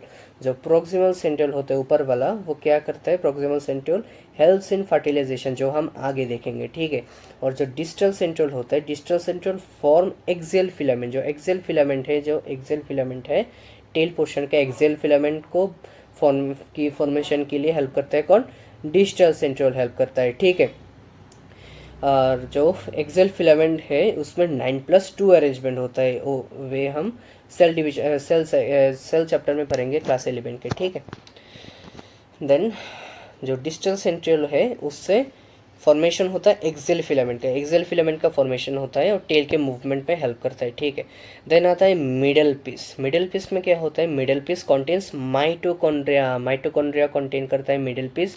Middle piece में माइटोकॉन्ड्रिया है। माइटोकॉन्ड्रिया क्या करता है, एनर्जी सोर्स प्रोवाइड करता है फॉर स्विमिंग। स्विमिंग के लिए, वेजाइना में स्विमिंग के लिए मिडल पीस में माइटोकॉन्ड्रिया जो है, माइटोकॉन्ड्रिया प्रोवाइड करता है एनर्जी प्रोवाइड करता है फॉर स्विमिंग। ठीक है, इसलिए मिडल पीस को हम लोग पावर हाउस ऑफ स्पर्म भी बोलते हैं। ठीक है, इसलिए मिडल पीस को हम लोग पावर हाउस ऑफ स्पर्म भी बोलते हैं। देन चौथा पोर्शन होता है टेल। ठीक है, टेल में मिलता है, टेल के अंदर मिलता है एक्सियल फिलामेंट। ठीक है, उसका 9+2 अरेंजमेंट होता है। ठीक है, फिर से देख लो, जो हेड पोर्शन है, हेड पोर्शन में 2 पार्ट्स प्रेजेंट है, एन एक्रोसोम, एक न्यूक्लियस विथ क्रोमोसोमल मटेरियल। ठीक है, देन नेक पोर्शन में सेंट्रियोल्स प्रेजेंट होता है, proximal centriole, distal centriole. Then middle piece में माइटोकॉन्ड्रिया प्रेजेंट होता है, जो एनर्जी प्रोवाइड करता है, सोर्स ऑफ एनर्जी प्रोवाइड करता है स्विमिंग के लिए, इसलिए पावर हाउस ऑफ स्पर्म भी बोलते हैं हम लोग मिडिल पीस को। ठीक है, देन टेल पोर्शन में प्रेजेंट होता है एक्सियल फिलामेंट, इसका 9+2 अरेंजमेंट होता है। ठीक है, वो टेल के मूवमेंट में और हेल्प करता है। ठीक है, जो स्पर्मेटिड होता है, स्पर्मेटिड में जो गोल्जी बॉडी प्रेजेंट होता है, गोल्जी बॉडी कन्वर्ट हो जाता है एक्रोसोम में। ठीक है, गोल्जी बॉडी कन्वर्ट हो जाता है एक्रोसोम में। जो न्यूक्लियस होता है, न्यूक्लियस में कन्वर्ट होता है, सेंट्रियोल 2 सेंट्रियोल्स में कन्वर्ट होता है। ऐसे करके माइटोकॉन्ड्रिया मिडिल पीस में आ जाता है। ठीक है, ऐसे करके एक स्पर्मेटिड स्पर्मेटोजोआ में कन्वर्ट हो जाता है, इसका मेटामॉर्फोसिस हो जाता है, डिफरेंशिएशन हो जाता है स्पर्मेटिड का स्पर्मेटोजोआ में। ठीक है, इस प्रोसेस को क्या बोलते हैं, स्पर्मियोजेनेसिस बोलते हैं। ठीक है, चलो अब आगे देखते हैं। फिर से आ गया स्पर्मिएशन। ठीक है, तो स्पर्मिएशन क्या होता है, स्पर्मिएशन से पहले देख लो, जो सर्टोली सेल्स होता है, सर्टोली सेल्स जो आप लोगों ने देखा था, सर्टोली सेल्स, ये जो सर्टोली सेल्स होते हैं, इसमें जो स्पर्मेटोजोआ है, आप लोगों ने देखा स्पर्मेटोजोआ का हेड इस सर्टोली सेल्स में एम्बेडेड होता है। सर्टोली सेल्स में ऐसे स्पर्मेटोजोआ का हेड एम्बेडेड होता है। ठीक है, ऐसे एम्बेडेड होता है। ठीक है, और इसमें ऐसे साइटोप्लाज्म होता है स्पर्मेटिड्स में, स्पर्मेटोजोआ में। ठीक है, और सर्टोली सेल क्या करता है, सर्टोली सेल इस साइटोप्लाज्म का एनगल्फ करते हैं, साइटोप्लाज्म का फेगोसाइटोसिस कर देता है। सो स्पर्मेटिड और स्पर्मेटोजोआ फिर इस ल्यूमेन में आ जाता है। ठीक है, तो आ जाओ, फिर से देख लो, स्पर्मेशन क्या होता है? Spermiation is the process by which mature spermatozoa, जो मेच्योर स्पर्मेटोजोआ है रिलीज हो जाता है फ्रॉम द सर्टोली सेल से रिलीज होता है into the lumen of seminiferous tubule. जो सेमिनिफेरस ट्यूब्यूल्स का ल्यूमेन मैंने दिखाया था, इस ल्यूमेन खाली स्पेस में आ जाता है स्पर्मेटोजोआ मेच्योर होने के बाद। इसको हम लोग बोलते हैं स्पर्मिएशन। जो सर्टोली सेल्स होते हैं, सर्टोली सेल्स के ऐसे सिर एम्बेडेड होता है स्पर्मेटोजोआ का, ठीक है। और स्पर्मेटोजोआ का सिर ऐसे एम्बेडेड होता है और इसमें ऐसे साइटोप्लाज्म प्रेजेंट होता है। इतना डीप में जाने की ज़रूरत नहीं है, ऐसे साइटोप्लाज्म प्रेजेंट होता है। इस साइटोप्लाज्म को एनगल्फ और फेगोसाइट कर लेता है सर्टोली सेल्स, और सर्टोली सेल एनगल्फ करने के बाद जो स्पर्मेटोजोआ है वो ल्यूमेन में आ जाता है, ल्यूमेन में, ठीक है। एनसीईआरटी में क्या लिखा है? एनसीईआरटी में थोड़ा कंट्रोवर्शियल लाइन लिखा है, after spermiogenesis sperm head become embedded in the Sertoli cells में एम्बेडेड हो जाता है and are finally release from the seminiferous tubule by the process called spermiation. Seminiferous tubule से रिलीज होता है, एनसीईआरटी में लिखा है सेमिनिफेरस ट्यूब्यूल से रिलीज होता है, सो इसको देख लेना, ठीक है। एंड स्पर्मिएशन में क्या होता है? रिमूवल ऑफ साइटोप्लाज्म, मैंने दिखाया था, वो जो है साइटोप्लाज्म रिमूव होता है, स्पर्म हेड का साइटोप्लाज्म एनगल्फ हो जाता है, फेगोसाइटोसिस हो जाता है, तो रिमूवल ऑफ साइटोप्लाज्म का रिमूवल होता है, ठीक है। इतना डीप में जाने की ज़रूरत नहीं है, एनसीईआरटी का लाइन याद रखना, ठीक है। सो आगे बढ़ते हैं। ये रहा एनसीईआरटी का डायग्राम। तो पहले देखो, मैंने जब पढ़ाया था spermatogonium converted into primary spermatocyte, then secondary spermatocyte converted into spermatid. NCERT में एक गलत दिया हुआ है, स्पर्मेटिड को इस सर्टोली सेल्स में एम्बेडेड कर दिया है, बट एक गलत है, ठीक है। स्पर्मेटोजोआ होना चाहिए था, ठीक है। फिर से देख लो, स्पर्मेटोगोनियम, फिर spermatogonium converted into primary spermatocyte converted into secondary spermatocyte converted into spermatid, then spermatid converted into spermatozoa. चलो आगे बढ़ते हैं। एनसीईआरटी का एक लाइन है, जो human male ejaculates 200 to 300 million sperms during a coitus के थ्रू 200 to 300 मिलियन स्पर्म एक ह्यूमन मेल इजैकुलेट करता है, of which for normal fertility के लिए at least 60% of sperms must have normal shape and size होना चाहिए, and at least 40% of them must show vigorous motility, ठीक है। फिर से देख लो, जो ह्यूमन मेल एक इजैकुलेशन के टाइम में 200 to 300 मिलियन स्पर्म्स एक कोइटस के थ्रू रिलीज करता है और इजैकुलेट करता है, उसमें से भी नॉर्मल फर्टिलिटी के लिए 60% स्पर्म का normal shape and normal size होना चाहिए, उसमें से भी 40% of them must show vigorous motility show करना चाहिए, ठीक है। अब चलो लास्ट टॉपिक के ओर बढ़ते हैं, जो नेगेटिव फीडबैक ऑफ स्पर्मेटोजेनेसिस का नेगेटिव फीडबैक क्या होता है, देख लो। आउट ऑफ एनसीईआरटी है, फिर भी देख लो, देखना ज़रूरी है, ठीक है। जो हाइपोथैलेमस से गोनाडोट्रोपिन रिलीज होता है, गोनाडोट्रोपिन रिलीजिंग हार्मोन रिलीज होता है, वो क्या करता है? एंटीरियर पिट्यूटरी को स्टिमुलेट करता है एलएच एंड एफएसएच रिलीज करने के लिए। एलएच क्या करता है? लेडिक सेल को स्टिमुलेट करता है टेस्टोस्टेरोन को रिलीज करने के लिए। जब टेस्टोस्टेरोन का लेवल वेरी हाई हो जाता है, बहुत ही बढ़ जाता है, तब टेस्टोस्टेरोन नेगेटिव फीडबैक प्रोवाइड करता है जीएनआरएच को, देन जीएनआरएच का रिलीज स्टॉप हो जाता है। तो जीएनआरएच का रिलीज स्टॉप होने के कारण जो एंटीरियर पिट्यूटरी है उसका भी रिलीज बंद हो जाता है, एफएसएच का भी रिलीज बंद हो जाता है, सो स्पर्मेटोजेनेसिस रिड्यूस हो जाता है, ठीक है। स्पर्मेटोजेनेसिस रिड्यूस हो जाता है। फिर से देख लो, टेस्टोस्टेरोन बढ़ने के कारण टेस्टोस्टेरोन क्या करता है? नेगेटिव फीडबैक प्रोवाइड करता है जीएनआरएच को, ठीक है। तो जीएनआरएच का रिलीज और सिक्रेशन स्टॉप हो जाता है, ठीक है। तो जीएनआरएच का सिक्रेशन स्टॉप होने की वजह से स्पर्मेटोजेनेसिस भी स्टॉप हो जाता है, ठीक है। देन सर्टोली सेल्स में जो हम लोगों ने पहले पढ़ा था इनहिबिन का फंक्शन क्या है? इनहिबिन क्या करता है? वो भी नेगेटिव फीडबैक प्रोवाइड करता है स्पर्मेटोजेनेसिस के लिए, ठीक है। वो नेगेटिव फीडबैक प्रोवाइड करता है, एंटीरियर पिट्यूटरी को नेगेटिव फीडबैक प्रोवाइड करता है, सो एंटीरियर पिट्यूटरी भी एफएसएच का रिलीज बंद कर देता है और सिक्रेशन बंद कर देता है। उसके लिए क्या होता है? जो स्पर्मेटोजेनेसिस है वो भी स्टॉप हो जाता है, ठीक है। सो लेक्चर कैसा लगा आप लोगों को कमेंट में ज़रूर बताना। तो वीडियो अच्छा लगा तो एक लाइक और शेयर कर देना, चैनल को प्लीज़ सब्सक्राइब कर देना। नोट्स डिस्क्रिप्शन में, टेलीग्राम चैनल का डिटेल्स हम लोग डिस्क्रिप्शन में दे देंगे। टेलीग्राम चैनल से नोट डाउनलोड कर लेना। Thank you.